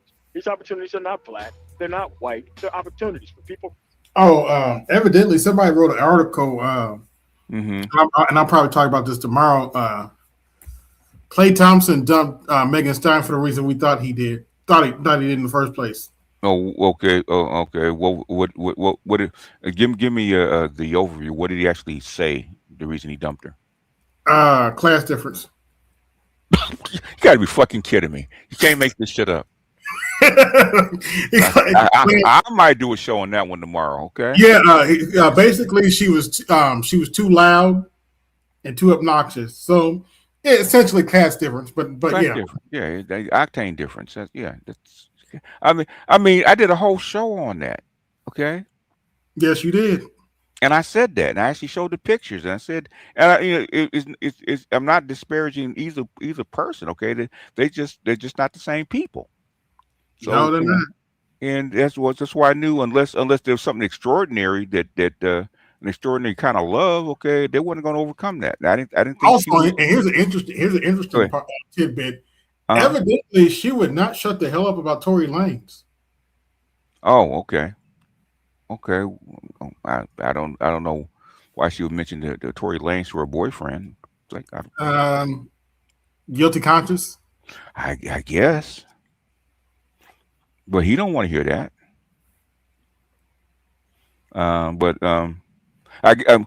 Because Clay normally is pretty quiet about this kind of stuff, so it must have really got on his nerves. Yeah. Yeah, I never known Klay Thompson to lash out or anything. No, he's really. I mean, because he was basically raised in California, right? So for the most part, and I've been following Klay since he was a little boy, man. I've never heard Klay say anything for the most part. You would never know. His father's really not that noisy, so I don't know. So evidently, they must have really got on his nerve. He had to actually say something. So yeah, I can understand why he would pick up Megan, for the status and stuff. And he's getting older and has to make a name for himself. But yeah. I guess the difference in class made a difference. Yeah. Yeah. Well, I knew that. I mean, anybody's ever dated outside their class, it's going to be an issue unless that woman really, either one party or the other, really, there's something special going on. Okay. Oh, who also said it wasn't gonna last very long? Shaq. Shaq said it. There's a whole bunch of people said it. Yeah, Shaq said. When Shaq first heard about it, I was like, "I'll give it 2 weeks." Yeah, he did say it. I mean, everybody in NBA said, "Okay, this is not going to last long." In fact, most people couldn't understand how these two people got together. They actually know the two people. Said that he's fairly quiet and conservative, and she's loud and she's out there. So it's not a good mix. Yeah. Well, I don't know if she's a pass around or not, but thing is, she puts herself out there as a pass around. Yeah. So, so basically, he Clay for most black women would be considered a lame if he didn't play basketball. Yeah. Yeah. So the two things don't mix. I think that's girl's problem. Aisha Curry. Aisha Curry, what? She considered Steph a lame, and so is she. That's the whole problem. She ain't that far from it. They came out of the same community. So is she. She's not a bad girl. She ain't one of them chicks. Yeah. So I don't know what she's talking about. Yeah, I've never seen. Well, I don't even know who she dated. Okay. Yeah, but her big thing was she thought she was gonna have a career and whatever. Yeah. Well, yeah, really. Okay. You were acting since you were 15 or 16 years old. Really? And nobody even knows your name until you married him. In fact, when you married him, nobody still didn't know your name until you were on TV and showed you in the games, and you were pregnant with his child. And okay, who is that? Oh, that's Clay. That's Aisha Curry. That's Curry's wife. That's what she's known as. Well, speaking of the NBA, I'm not turning that shit back on. Speaking of the NBA, what are your thoughts on the Knicks winning? It was their year. Yeah. I mean, you have that many comebacks like that. I mean, they had about 4 or 5 comebacks of 20 or more points. I knew it was over. That's unheard of. Yeah, I kind of knew it was over when they came back from 29 down in that 4th game. Yeah, I was like, it's pretty much over. Yeah, but I'm happy for them. Yeah, and had to do another comeback in the. And I'm sorry, I got to point something out, BGS, to all the Nick haters out there. The people are still in denial. I'm from Indiana. If I can get over the Knicks winning the championship, y'all can too. I mean, it's their year. I mean, you shout out to them, and they earned it. So I can't say they didn't earn it. Yeah, they earned it. They earned it. So I mean, because I can guarantee you, nobody had them beating San Antonio twice. No, I mean nobody had the Knicks going to the championship at all. Nobody. Before the playoffs, nobody had the Knicks going to the championship. But shout out. No, but they made it. They beat they beat out everybody they needed to beat out. It does happen. It does happen where I remember where Dallas won a championship like that. Okay, and nobody thought they could actually beat the Lakers and then Lakers and then Miami, and they did. Yeah. Nobody. That was Derek's only championship. I remember that was the only championship. So it does happen. Lightning does strike. So I'm saying shout out to them. They earned it. Yeah, kind of disappointed. My boy Steve Nash never got one. I always liked him as a player, but still. Yeah, just like the Hoosiers winning the national championship. Okay. Oh my God. Who knew? I tell people this: if somebody would have told me 2 years ago that the Indiana Hoosiers would go literally undefeated, yes, and win the destroy Alabama and win the national championship, I would have laughed in your face. You laughed in their face. I mean, who knew? The thing is, that's what I'm saying. It's like Chicago Bears winning the Super Bowl, right? Okay. Mm-hmm. Super Bowl shuffle, right? That's what I told. They should have had a song called the Hoosier Shuffle, right? Just like the Bears in '85. Yeah, because I didn't see it, especially after they whooped up Alabama. I was like, Wait a minute. This doesn't even that don't even come out the tongue right. Indiana destroys Alabama. Yeah. That doesn't even come out the tongue right. Yeah, I mean, you could see it, man. These guys are just it's just their They year. were steamrolling everybody. It steamrolled everybody. So it is what it is. So, and the same thing with the Knicks. Okay, it's just their year, because because they shouldn't have won the first. They had to come from way back to win the first game. Yeah, they were down like 10 when I turned on the first game. Yeah, they were they come back from like 20 points down, man. So it is what it is. So shout out to Mike Brown. Yeah. But Mike Brown, who's he's been tossed around everywhere. Hell, he has Lakers, San Antonio. He's been tossed around everywhere. So Sacramento. he got a ring. So shout out to Mike Brown. Yeah. Yeah, after 20, he's been in the league for a minute, 20 years. Yeah. Who did he play for? I forget what. They said he worked for one team for like 2 or 3 years as assistant coach. I can't remember. Oh, good grief! I can't remember. I think it was in Indiana. I can't remember. It's been a long time because I remember him with the Lakers. Because he did work for Indiana for a while. He was under Rick Carlisle back in the day. I think so. And then he got a head coaching job at the Lakers, and then I think he got fired, and then he went to I think he went to San Antonio as an assistant coach. He's been bouncing around for a while. Yes. So shout out to him. Shout out to them. But yeah, I heard that bullshit this morning. I was like, really? Like, y'all have nothing better to do? The thing is, half the time I said, okay, what are they really talking about for the most part? Okay, when I said that we're gonna have to, he said we're gonna have to talk to the Hispanics. He said that. Okay, I know if I have to go back and dig it out, okay. Mm-hmm. Oh, just to give you a heads up, the rest of that they were crying because they played the part where he said we're on the bleeding edge of stuff. So and that hurt their feelings pretty much. Why did it hurt? Why did me saying that hurt their feelings? Yeah, because it's not them, pretty much. Okay. So what part did they disagree with, and what did they back it up with? Because a lot of stuff we said, nobody, everybody, because even they were saying it was bullshit when we were actually saying it until it came true. Yeah. It makes no sense. So Trump is a felon. He can't run. And so okay. Okay. I try to see BGS. I warned people back in 2024. Mm-hmm. Y'all don't think Trump can win? I got 2 words for you: Grover Cleveland. Oh yeah. Well, the thing is, if it's a normal election and it's a normal process, he probably doesn't win. The thing is, they screw with Biden trying to run. With Biden trying to run and him faltering, I said okay, and they set Kamala Harris up for failure.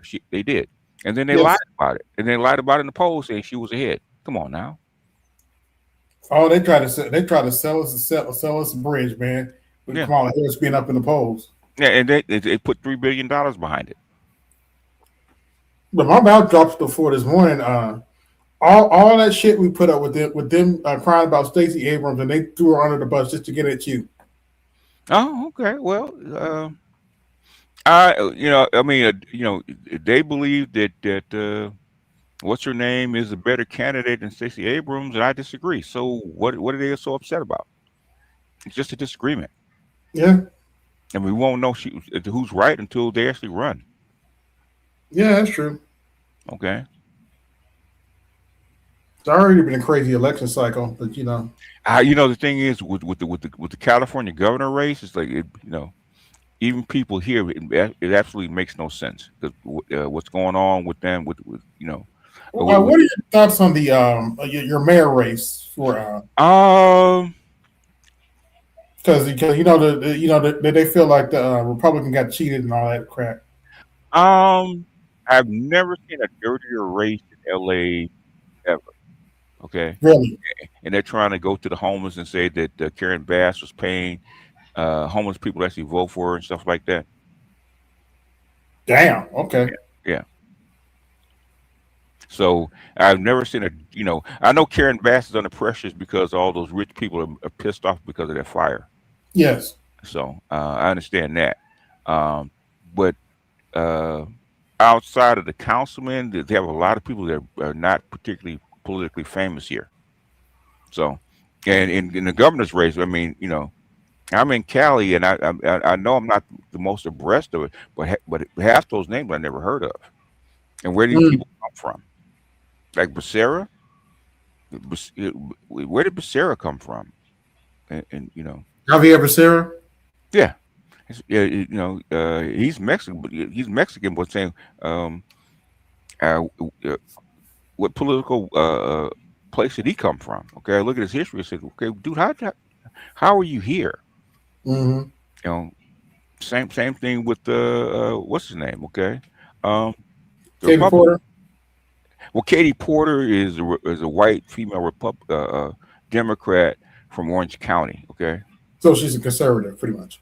Oh, I guess. I don't think maybe not conservative, but Karen. Yeah, she acted like a Karen when she's actually interviewed, so that didn't go over very well. So, but you have all these unknown people running for governor. So that's why it's all gray. So I'm gonna be shocked if he wins. And the most famous name on the whole board, he can't even get 1%. Actually makes breaking up a little bit, but yeah, he's barely getting 1%. Okay, and who is that? You and Art were big on. I can't think. I forget his name, but yeah, he was actually mayor of Los Angeles. Oh, okay. So, and he's the most known name on the whole board, and he can't get 1%. I'm like, okay, something about this whole thing does not make sense. But, well, hell, this whole election cycle, man, is all goofy. So I'm not surprised. So whatever's going on in the electorate, I guess we're gonna get a big shake up because none of this stuff in this election cycle makes sense. Crazy. We got Patreon this week, don't we? Huh? Yeah. We got Patreon this week, don't we? Yeah. Okay. Hopefully the peace still holds. Evidently the Strait of Hormuz is supposed to open up by Friday. We'll see. I think it will anyway, but I think I have to see if what Israel does, and then if Iran's going to hit northern Israel or thereabouts, and see if that escalates. If that doesn't escalate, then I think it will be. But I think this is more of a test on Trump in the United States.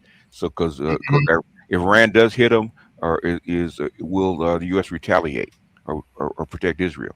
So according to rumors, okay, Trump is saying if Israel does this, they're on their own.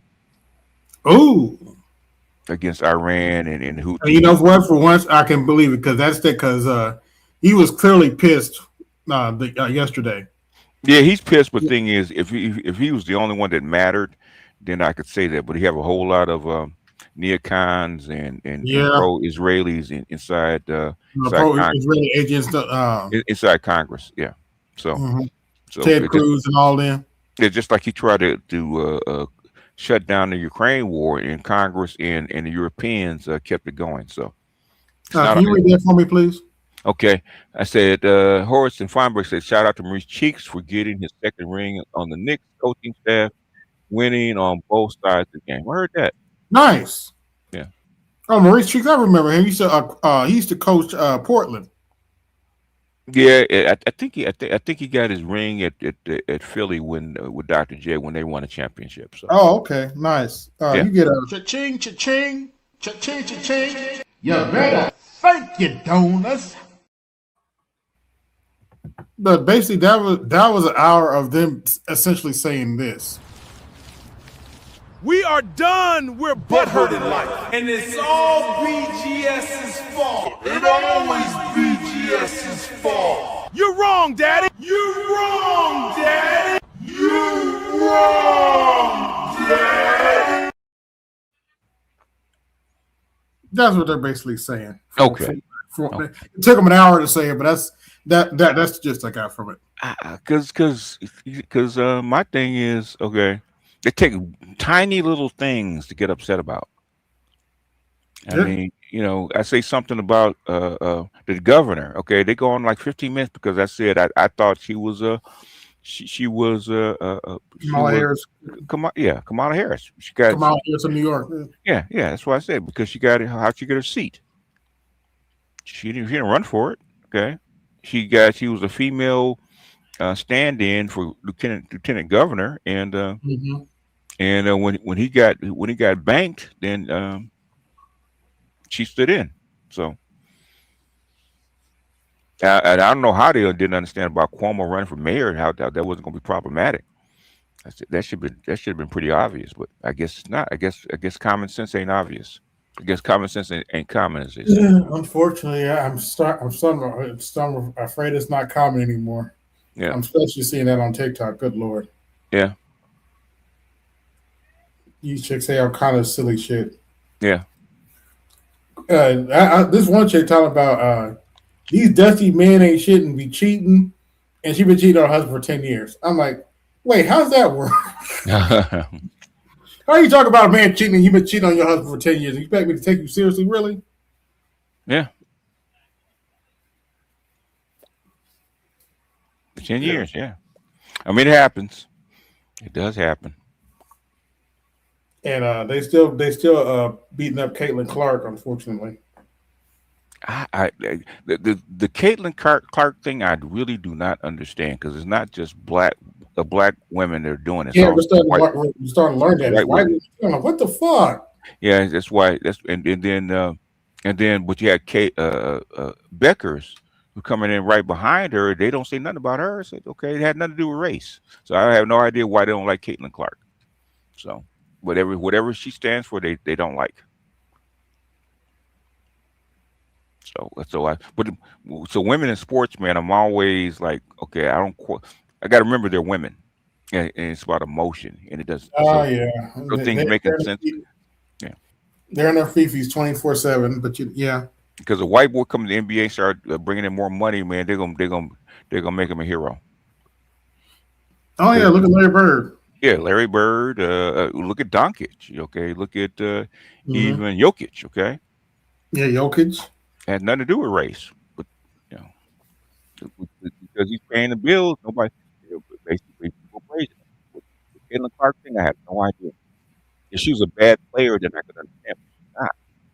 She's a damn good player. Oh yeah, you're breaking up again. She's a generational talent, so I don't quite get it. But me and Snowman said it. Okay, what are they selling? Clothes and drama. Without the drama, the WNBA is nothing. And the only people they have to talk about is Caitlin Clark. And actually, from what I've been seeing over that, Angel Reese of all people starting to get some of that smoke too. They've been fouling her hard too. Yeah, because a lot of stuff that she was doing in Chicago, they're starting to see in Atlanta. So, but they be fouling Angel Reese hard too. I'm like, damn. Well, they're getting tired of Angel Reese throwing elbows and stuff like that. So she getting what she dishes out back. Look back, huh? Yeah, because Angel Reese is very physical and she does do a lot of crazy stuff on the floor, but she can't get away with it no more. So. Oh well. Yeah, tough luck, baby. You'll be all right. Yeah, she need to just work on her game and make her game better. That's all.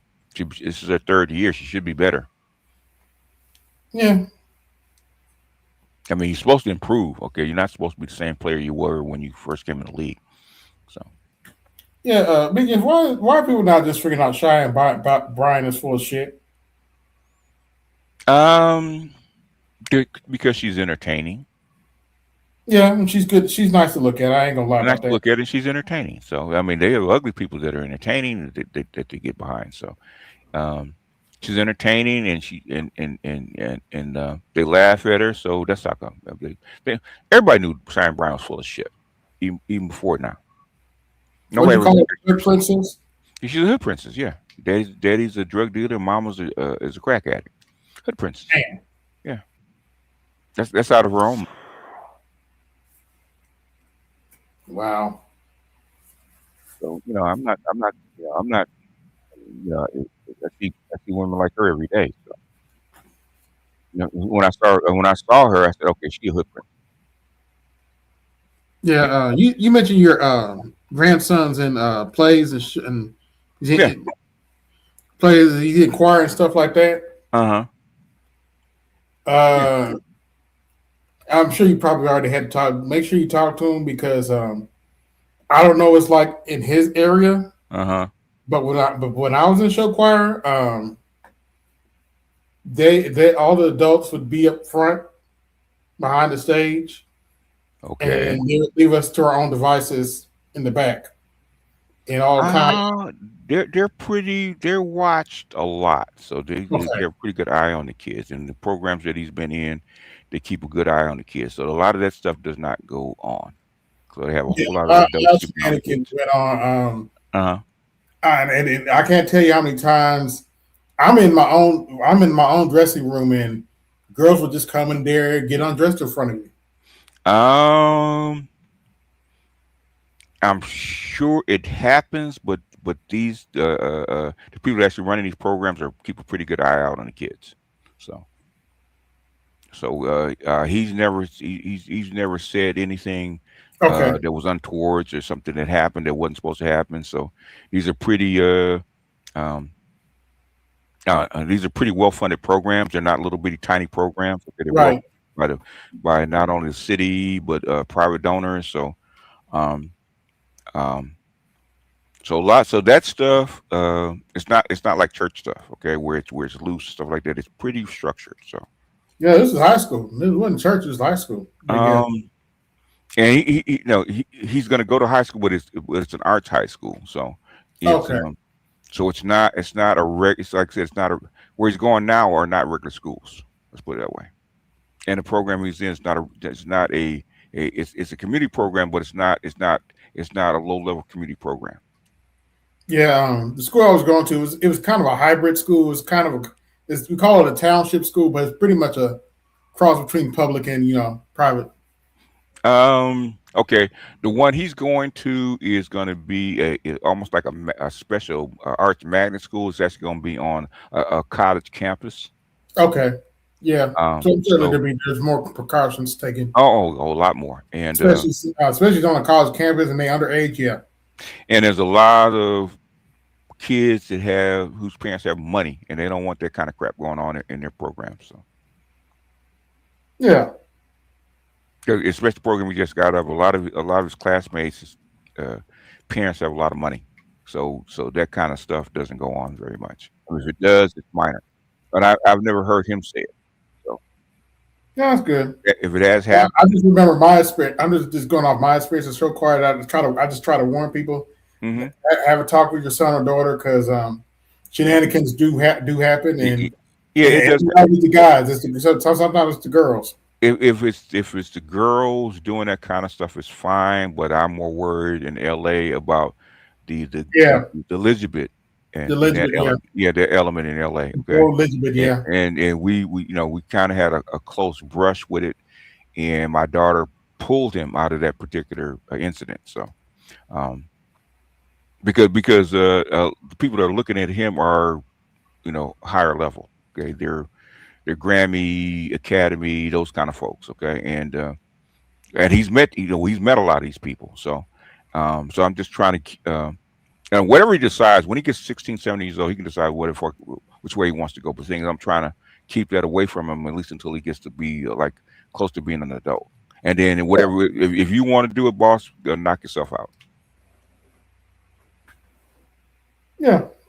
Understood. But they keep a pretty good eye on him, and got a lot of people that are looking after him, looking in on him. So, could it happen? Sure. But the thing is it's going to happen a lot. No. Yeah. I wish I'd known Dr. T was going to go on tonight. I would have went over there. He's doing. The thing is his schedule is so irregular. So. Yeah, I know. Being a college professor and all that, and I've read all the papers. Oh, he's on Patreon, right? Yeah. Okay. Yeah. I stopped by there before I came on here, but I was like, oh, I got the email real late. Yeah, because he's doing so much. His schedule is not always. It's not the way it used to be because he's doing a lot more during the day. So I'm trying to get him to cut down his dailies. But the thing is his dailies run. He's knocking them out to his credit. Yeah, he's knocking them out. But the thing is, I said, dude, I said, you Slow doing down. you're doing 40-minute shows every day, man. It's gonna wear you out. But that's his flow. So if that's your flow, knock yourself out. You can't tell somebody how to go against their flow. I said your daily should be like 10 to 15 minutes. But that's not him. But yeah, it's not him. For 3 months I've tried, and that's not him. And I know he can't help it. He's a college professor. He has to go through a lot. He has to go through a lot of data. And college professors are long-winded, and that's his flow. That's what he's trained to do. So yeah, unfortunately, a lot of these kids aren't prepared for college nowadays. But I just hope it doesn't wear him down. It's one thing if you're doing it weekly, but thing if you're trying to do this daily, okay, you're trying to do an hour daily, okay. Hopefully you don't wear yourself down by doing that. Well, it may not be too. It may not. Well, look at it this way. It might not be too much for him because he has to do lecture. Yeah, he do lectures every day. So yeah, that may 20 or 30 minutes may not is probably. Oh man, that's gonna wear on you. Okay, it sounds sweet when you first started. You got all this energy, but then it's gonna wear on you. So especially when it gets kind of long in the tooth, it's like, oh man, I got to do an hour.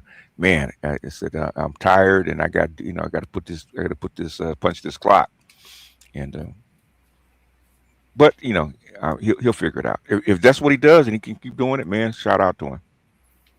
Yeah, I've started looking at getting into the generating AI music. Okay. Oh, okay. I got. I mean that's part of your field. So yeah. Yeah, and I'm a musician to a degree. I'm singing gospel choirs for years, so I know what to look. I know how to make stuff. So yeah. Well, what do you think about that Hollywood release that's done completely with AI? Which release was this? There was a movie. There was a Hollywood movie that was actually done without actors, completely done in AI, with AI auto-generated. Not auto-generated, but generated. I'm not surprised because me and Dr. T were actually talking about this. The fan-made Star Wars movies are killing Disney right now. Yeah. And their quality. They're just killing Disney right now in their quality. Yeah. The fan-made Star Wars stuff online now is just killing Disney. Yeah, because it's hard to tell the difference between the and plus when you have movies that have a lot of special effects, okay, really can't tell because you're using the same stuff except the actors are different, but things, the background, all that kind of stuff is generated by AI and the same kind of programs. So for small screens, some of the stuff they're doing with Vader and other stuff, it's off the chain. They they had Vader out of his suit, and it looks just like Hayden Christensen. Okay, the actor that played him in episode 3. Guess who invented all this stuff in the very beginning? George Lucas. Oh yeah, the special effects, yeah. Special effects and all that. You would not have modern gaming the same way if it wasn't for George Lucas. Really? Yes. All your first-person shooters. That's directly from Industrial Light and Magic.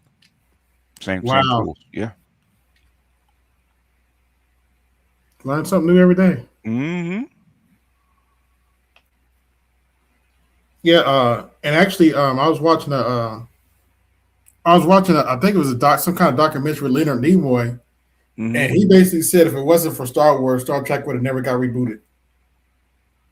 It wasn't for who? Star Wars, yeah. He said if it wasn't for Star Wars, Star Trek would have never got rebooted. They would have never done the motion picture. That's true. I agree. I agree because they didn't have anything to compete with Star Wars, so they had to pull Star Trek off the shelf. Yeah, I agree. And to their credit, that '60s show still holds up. Yeah, yeah. I mean, if you look at Star Trek, for the most part, outside of some of the equipment, it really has not changed that much. No. I mean, the being on the on the deck and the captain and all the other stuff and the transporter, it really hasn't changed that much. No, same, Hmm. lot, same routine, different characters. Yeah, yeah. The technology got better, but basically the stories are pretty much the same. Yeah, I'll probably go to sleep on Deep Space Nine tonight. Ah, I haven't watched a Deep Space Nine episode in about God, it's got to be like 10 years. There's some fun ones. Avery Brooks be acting his ass off. Yeah, yeah. Remember him in Spencer for Hire, and then a Man Called Hawk. Yeah, they talked about that. How at first he didn't have his goatee, and after about 3 seasons, they finally let him have the goatee. They shake his Yeah, head. yeah, But yeah. but So, yeah, but his him and his son's relationship, between a hmm black man and the son, hmm that's just that never gets old.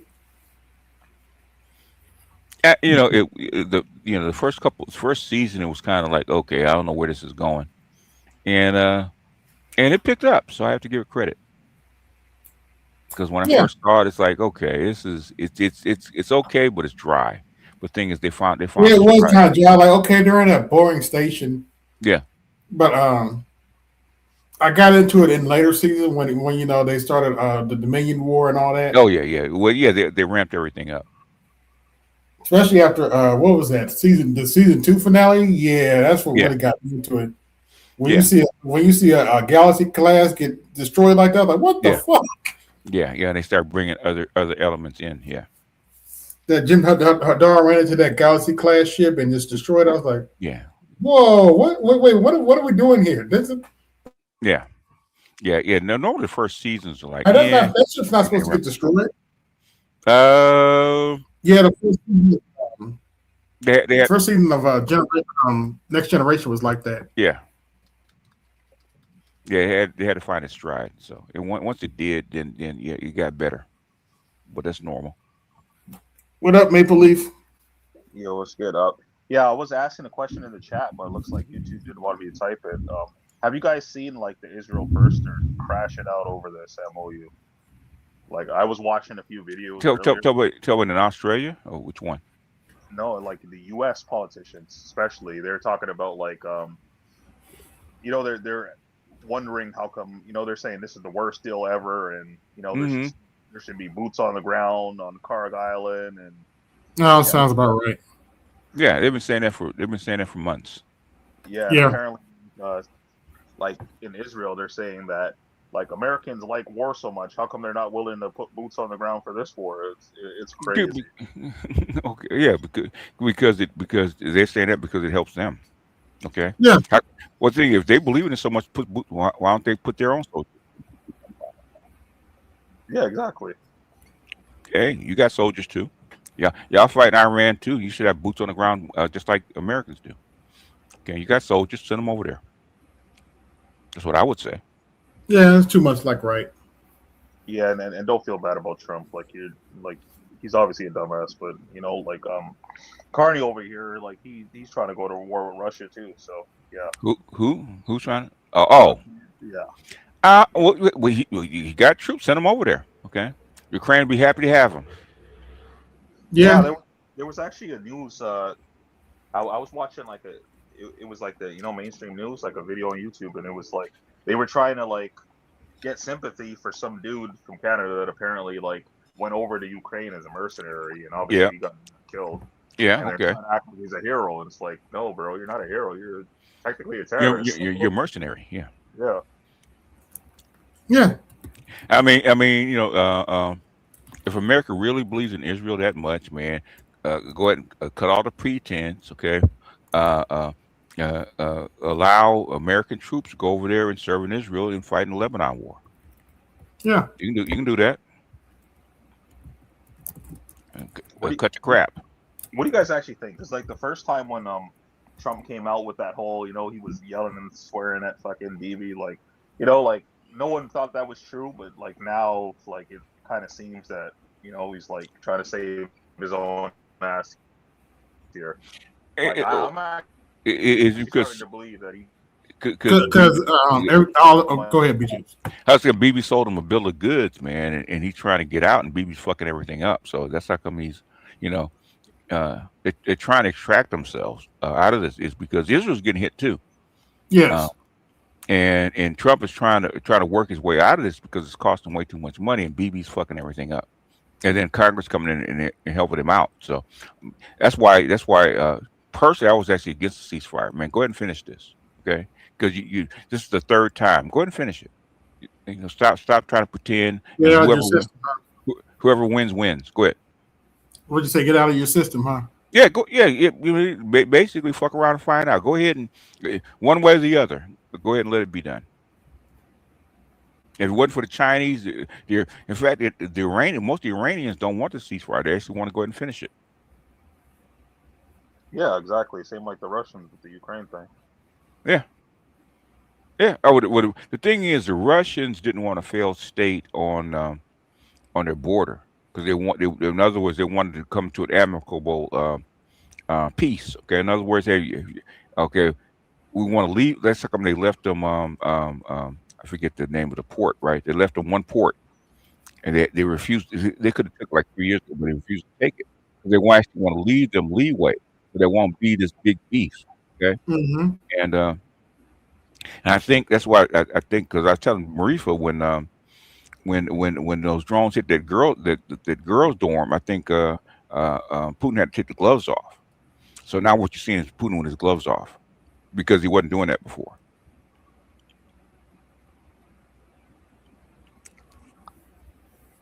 Yeah. Yeah, what I have been hearing, watching these but I know Israel is not. Israel spent way too much money and blood and treasure to actually invade the south of Lebanon because they want the Litani River. It has nothing to do with the people. Okay, they want their water, and Netanyahu is unwilling to move those troops out is because they spent. Those FPV drones have hit Israel pretty hard, man. They've lost like at least 120 tanks. They've lost like 20 helicopters, and they've lost a whole bunch of men that they won't report on. Okay, and a lot of equipment. They spent a lot of money, a lot of time, a lot of blood and treasure to actually invade that ground. And they don't want to give it up. Okay, it's because they're too vulnerable without the Litani River. They're too vulnerable. It's because like 85% of their water from desalinization plants, and they need a stable source of water. The only stable source of water that's near them is that river in Jordan, river in Lebanon. That's interesting. I haven't heard anybody mention that before. I think you might have mentioned it before. I haven't heard anybody else you won't.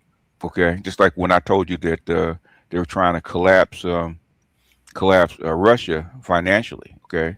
Yes. Okay, just like I told you that Donald Trump was trying to run a Venezuela operation in Iran. In Iran. Okay, you didn't but 2-3 months later, it's in the New York Times. So you won't. I see how that works, but we're just misinforming people, right? The crazy thing is, it's like that. Like what's been going around like the last few weeks. They're saying that. Like the main reason like Bibi's not trying to give up on this war is that like if he fails in this, which he's failing right now, like high chance of going to jail. Same with Trump. I agree with you. I agree with that. But the thing is that they're leaving. They notice they never mentioned the Litani River, even though they surrounded the Litani River and blown the bridges. Okay. So they can't. So that the Lebanese can't come back across. Okay, nobody's going to mention it because it's strategic and they don't want people to know about it. Mm-hmm. So that's like you probably won't hear it. But other than me, I think that there's one other person actually said. 2 other people actually said something about it. Until it becomes critical, you probably won't hear about it. That's why I don't believe that. Unless Trump really starts pulling all the defense, all the money, all the defense weapons, I don't think they'll leave. Lebanon. So it's always going to be a sore spot. Now the thing is, will Iran allow them to stay? I don't know. I don't know because I don't know what the Chinese are telling them. I don't know what the Russians are telling them. I don't know what Iran's calculus actually is. So I don't know what Iran will do. But if go ahead. Yeah, I agree with what's being said about like they're saying that they need to release like the MOU on both sides, like from Iran and also from America, just so they can match them up. Because there's a lot of stuff going around. Because some people are saying that like Iran specifically said like they need to leave every part of Lebanon. Which Yeah, they do. I agree with them. I agree with them. The thing is, if you put it if you okay, the other stuff doesn't make sense. Okay, why wouldn't Israel just leave and they can come back later? Whatever they're going to do. How come they don't just leave? Right? Okay, until you put the Litani River and the water source in there. Then all of a sudden now it makes sense. Why are they so dead set on staying in southern Lebanon instead of working with ceasefire? Even above getting hit by Iranian missiles and drones, because they have no more defensive weapons. Okay, they don't. Most of that stuff is already gone. They can't defend themselves. So why are they still holding on to it? Yeah, shout out to WF for the $1 holler from the Cash App. So if you add the Litani River in southern Lebanon into the equation, then all of a sudden it starts to make sense. Because if I was them and I needed the water and I spent all that blood and treasure to actually take control of that water, I'd be very reluctant to actually give it up. Okay, and I'm not a Zionist, so just strategically, I'd be reluctant to actually give it up because I put too much into it. Yeah. I got to drop, but yeah. Yeah, we're about to shut out. Yeah. This is long for AB unless it's Saturday. So. Yeah. Like when you guys. Hey, they must really piss you off, AB. Man, I was at the because I was actually going to cover Meg today, but I was like, no, let me just get this out of the way while I'm thinking about it. Yeah, and well, at least they don't show up no more. So I guess they said they don't want to. They don't want to get embarrassed. They don't want that smoke. They don't want that smoke. Well, Mike showed up a few weeks ago and got embarrassed, but he's like you want to talk about my content, but I just went to his page and I just went to his page and like gee, that logo looks awfully familiar. You're right, that's my logo. But that logo looks awfully familiar. Oh, would you look at that?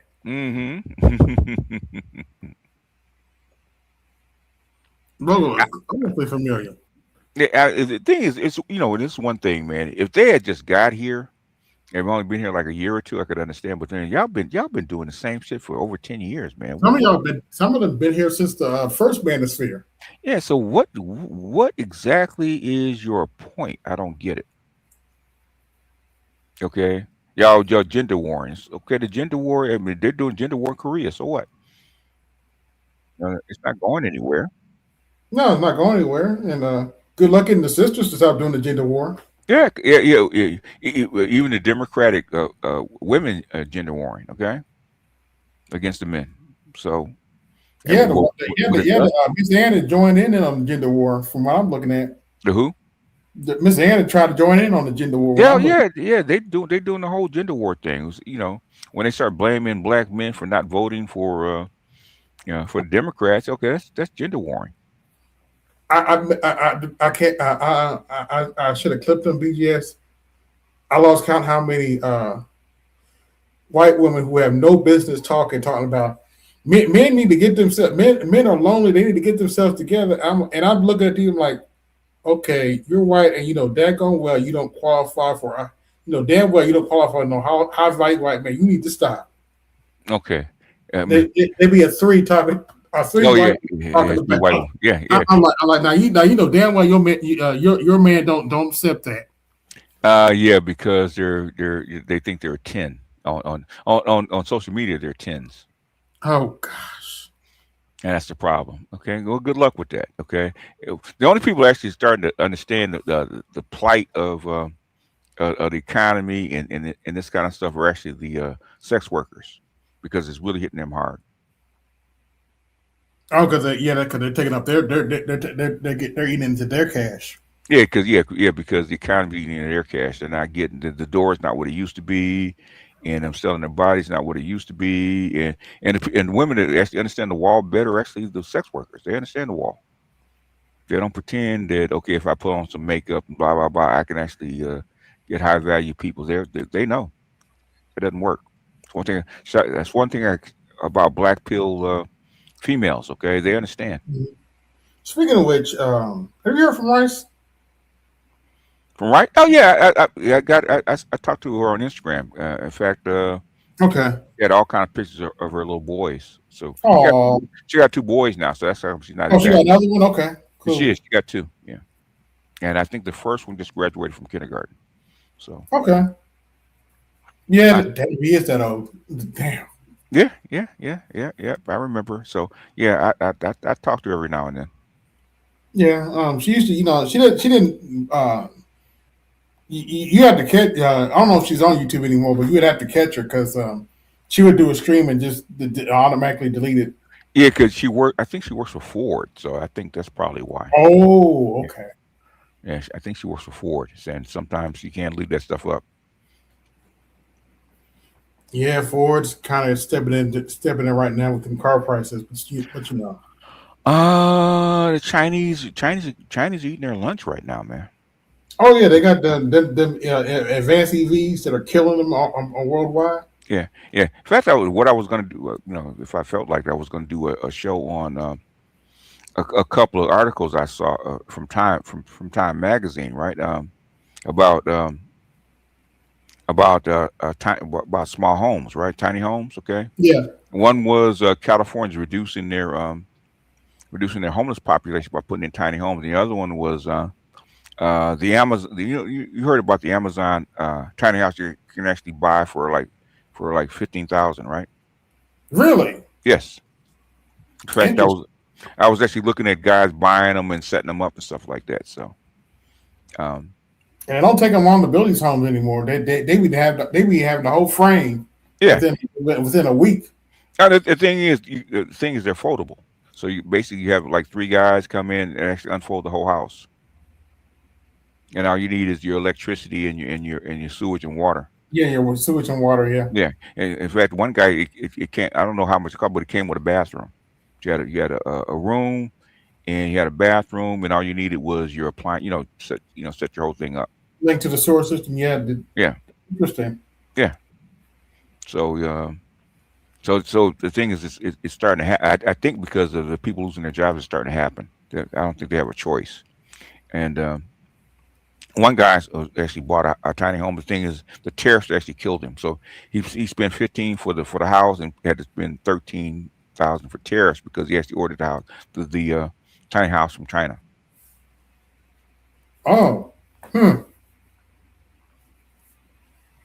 So, I'm hearing they're starting to move on cracking down on these corporations buying up these houses again, but I haven't heard. The Republicans tried that back when Biden was in office. I thought when Trump got in, they would actually move on it, but when you have banks involved, things get kind of sticky. So, from what I've been hearing though, they're Republicans are starting to pressure Trump a little bit more. Hey, you need to.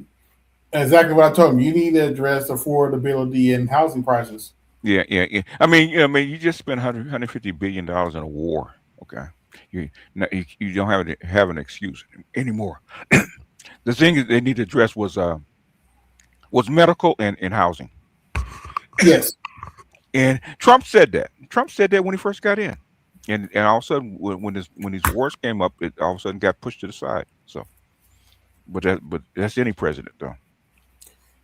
Yeah, you pointed out when he got in the first time.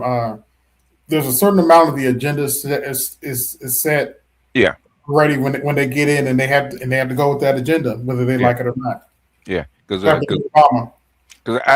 think if Biden had been in office during the COVID, he would never close the economy down personally, because they were actually dead set against it. So. But Trump, he had stuck his foot in it by with opening up the gain of function. That's how come he did it. Got scared. Yeah, boy, and Fauci's still running. Fauci's still running around, but you know, evidently, he's Trump is investigating your governor. Oh, Fauci. So which talking about? Yeah, Fauci's still around. Oh, okay. Yeah, he's still around. Yeah. In fact, they were looking at that. Was it that the other whatchamacallit? I forget what they call it. Disease that might have been part of gain of function. What the new disease is coming up that's spreading around? Yeah.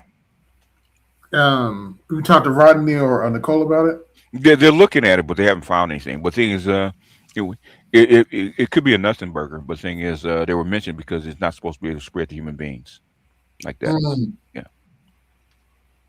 Wow. We live in interesting times. Oh yeah. This is a end of a 500-year cycle. So, and the change is happening right in front of our faces. But you know, but I'm too low information to keep up with it. I guess I'm clueless. I have no idea what I'm talking about. Okay. I have no idea what I'm talking about, which is why I did a whole stream on AI last week. Hey, I remember MOT said to me, just because you predict the election and you're doesn't mean that you're right. Oh, that's funny. You want to hear something funny though? You want to hear something funny? What? I was hoping you were dead wrong about the 2020 election because I voted for Trump. Oh, I remember that. I remember that. And yeah, I was hoping BTS was wrong about that, but now he's right. Now and Pelosi and Pelosi and whatchamacallit make sure that because that last bill, that last stimulus check, last bill that they killed, okay, mm-hmm. and then I think it was 3 or 4 months later it actually passed, okay. That's what actually killed Trump's election status. Had they passed that in October, he probably would have won in November. Oh yeah. Yeah. Yeah, passed that. He probably would have won in November. But Democratic Congress didn't want him in. Guess what they did? They killed it. Okay. Yes, they did. Yes, they killed it. Is what it is, and but it always comes back to Biden because he put a guy in that probably shouldn't have been in, which is Biden. Yeah. If they rolled the dice with Bernie Sanders, we're probably not even talking about it. Yeah, or Tulsi. Tulsi, well, I don't think was ready yet. Okay. Because Tulsi, I think Tulsi was still in her 30s. That's a stretch. A white female in her 30s, that's a stretch. Yeah, she was in her late 30s because she's a little bit older. She's a little bit older than me.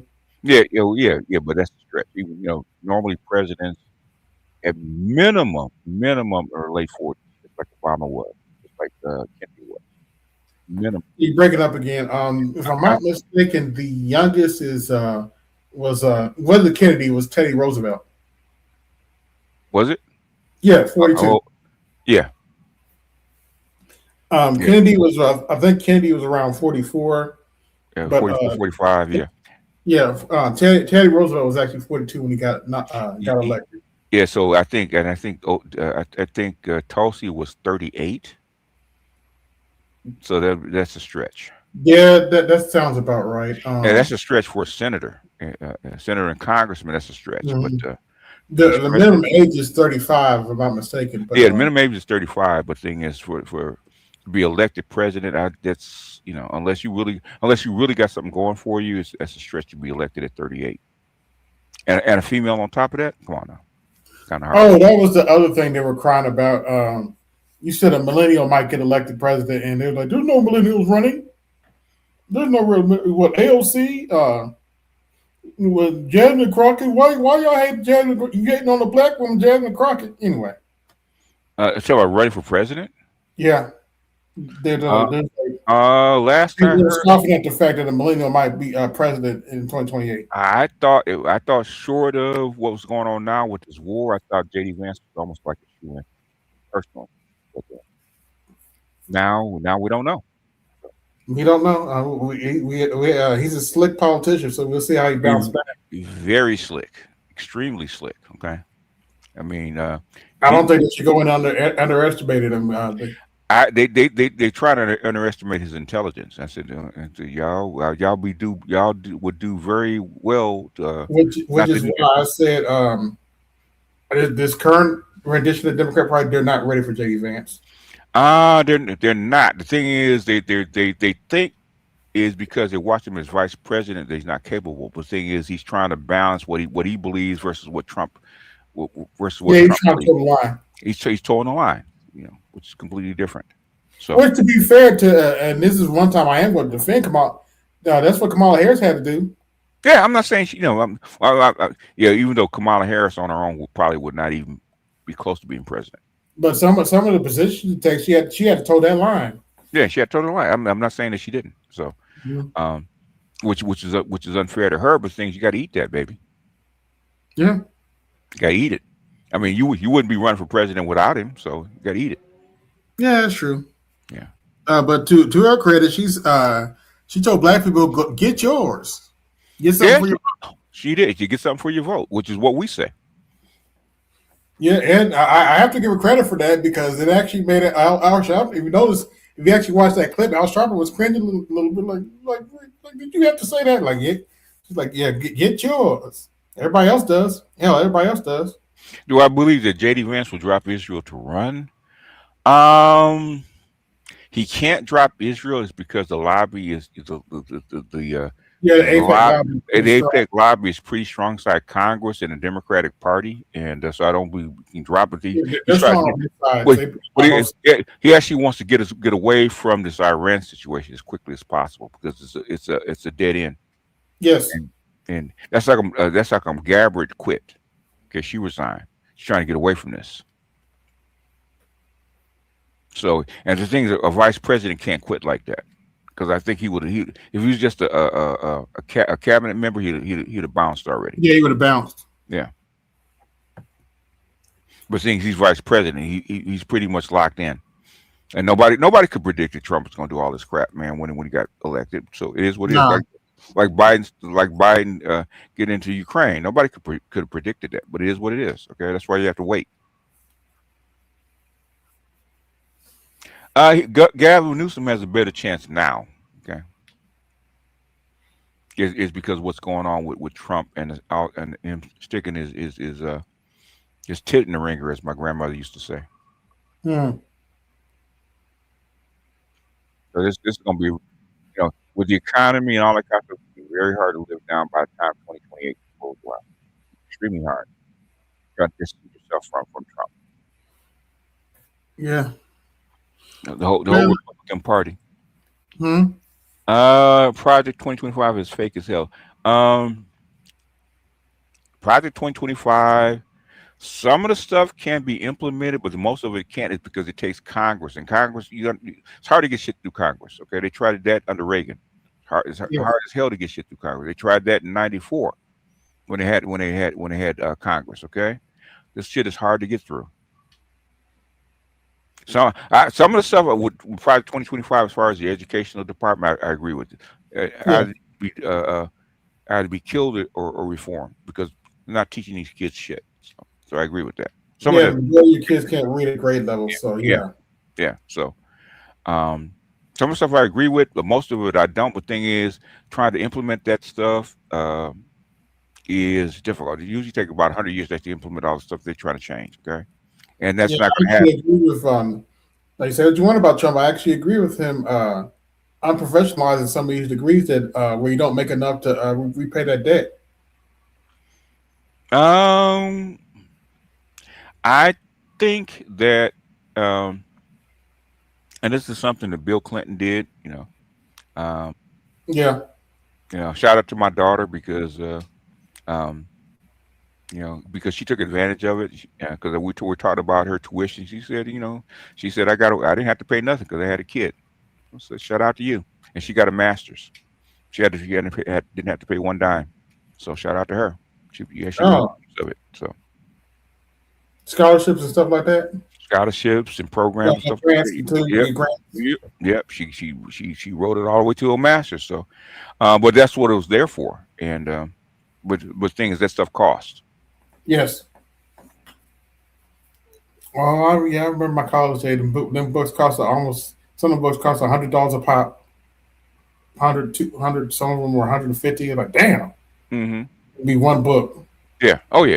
I remember that. Even when I was going, books were expensive, like hundreds of dollars for a textbook. Like y'all put the whole Bible in there or something. I'm like, damn. Too bad. I said, too bad I didn't go to school when there were scanners, because I'd have scanned all them books and returned them. Scan them all, huh? Yeah. Scan them all and then sell copies. Oh yeah, you could have made a lucrative. That could have been a lucrative business too, especially in college. BGS daughter dead, allegations incoming. What are you talking about, Andre? Oh boy. I mean, since I got here, I've never lied about the state of my daughters at all. Yeah, you never lied about having daughters. Come on, man. Daughters or them having kids. Who's gonna yell at BGS for having a daughter now? Yeah. Kids and single moms. Okay, never lied about it. I'm not happy about it, but thing is, I'm not them. Okay.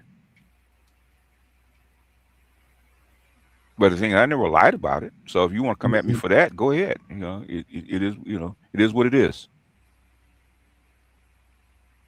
So if they've already tried to dox my daughter and my grandson. So it is what it is. They've gone through my history with a fine-tooth comb. So my daughter, she said, how come I don't mention them on a podcast? I said, I'm trying to protect you. It's bad enough as it is. Yeah, this podcast game is not for the faint of heart. That's for damn sure. And the thing is, if it was outside people doing it, I could understand. But the thing is, most of this stuff is coming from like inside the house. Yeah. So, there's a big thing going on TikTok. Then we're gonna get out of here after this. But there's a big thing going on TikTok now. Evidently, SciNet is offering a content streamer university or something. Yeah. And they're going nuts. One chick spent her rent money on a hairstyle for this event. I'm like, really? Okay. Mm-hmm. Andre, do I sound like a fucking simp to you? Do I sound like a fucking simp to you? I don't give a shit what they say about me having daughters makes me a simp. I sound like a fucking simp to you? Ask them. Ask their mama whether I'm a simp or not. Okay. Yeah. Yeah. You can't put that. You can't throw that red pill rage crap on us. No, I mean, if they want to call me a simp for having daughters, bring it on, okay, motherfucker, with your no kid lonely ass.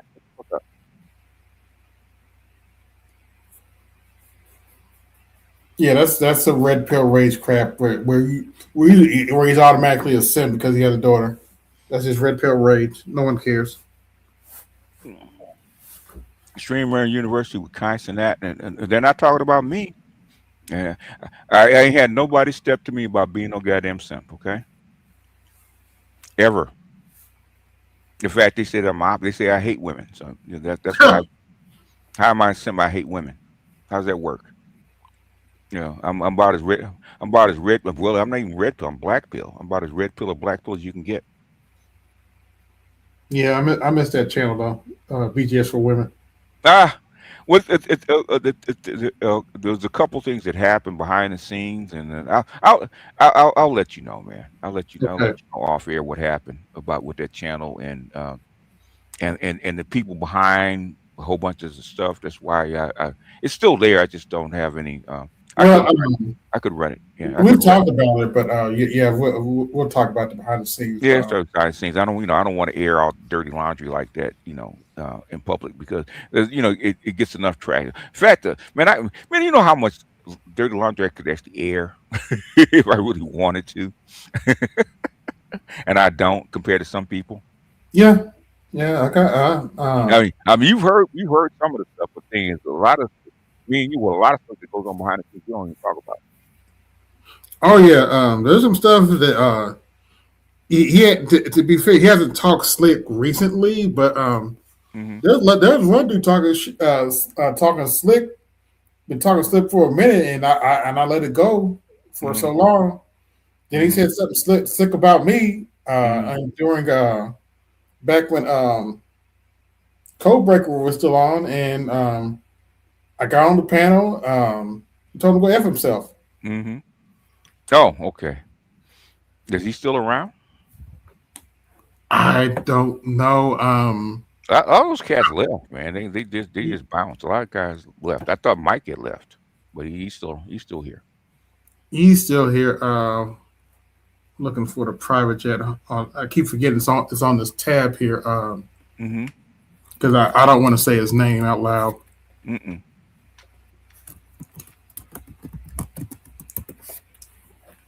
Oh, him? Oh gosh. Yeah. Okay. Everything he said about what he said about was wrong. So. Yeah, there's some stuff I know about him if I've listened to other content creators. I've kept real quiet about. I've talked to Charles about it behind the scenes, but I've kept quiet about it. Yeah, there's a whole lot of females behind the scenes that complained about him. Ooh, that makes sense. Because I heard, let's just say I heard about how he was simping for somebody that was married. Oh, I know exactly who it was too. Yeah. I know about that, and I've been quiet about it. It's more than one. But ooh, I didn't know that. Oh yes. But that's don't worry, we're not going to talk about it on air. But yeah. Okay, yeah. Well, why is he still here, man? You know, I haven't seen him in a few months, so yeah. I mean, you supposed to have your shit together. So why are you still here? And most of the time, these arguments, I have no idea where they come from or why. But I notice every time he pops up, he talks slick about the Coliseum. He tried to talk slick about people, like he tried to talk slick about Charles. Okay, I don't know why. I don't. The thing is, I haven't done the Coliseum in what? How many years? Damn, it's been like 5 years now. I haven't done a Coliseum in. Because I stopped doing the Coliseum in 2019. Yeah, 2019. Yeah. So and I think I used to do some things during COVID. So it's got to be like 5 years. So I don't even know. I don't know what he's talking about. Okay. Or what the thing is, nobody would have known him if it wasn't for the Coliseum. So I have no idea what he's talking about. Yeah. But same thing with the Brain Trust. Nobody would have known who they were without the Coliseum. No, it's that time. All right, about getting ready to go to bed. All right, man. I know that I know you were running way long for a non-Saturday. Yeah, it happens every now and then, but it depends on the topic. Yeah. Yep. But I think I'm gonna go to C-SPAN and see what they're saying about this MOU. Oh, okay. Yeah, see what the senators are saying about it, but because they like I said, the Republicans are trying to give him more rope. The thing is, they think he ran out of rope as far as Congress is concerned. In fact, they want to pull the money. They can before I go, this little AI short right here is completely Mr. Z's fault. Hi, I'm an educated bird brain. I make stuff up and expect you to take me seriously because I say down with the patriarchy. Don't you want to be a feminist like me? How about no? Sounds like a lot of black men in these spaces. What up, Louie? What's up, gentlemen? Up, Louie? Just got off for work. Okay. Yeah. All right. What's up? You dropped in. Got something to say before he bounces? Oh, you about to end the stream? Yeah. In fact, that was supposed to be the last bit. You got something you want to put in just before we go? Oh no. Bye. Right. I'll give him a call later. All right. Beep beep. Like Roadrunner. Beep beep. Beep beep. Anyway, I'd like to thank everybody that came through. This is ABMedia83, and I'm out. Peace. Yo. This is ABMedia83. To support the channel, hit the Cash App. Also, be sure to like, share, and subscribe to the video. Also, be sure to hit that bell notification so you can be notified the next time I upload a live stream, video, or short. And always, always remember, guard your image, guard your peace. Keep it moving. This is ABMedia83, and I'm out. Peace.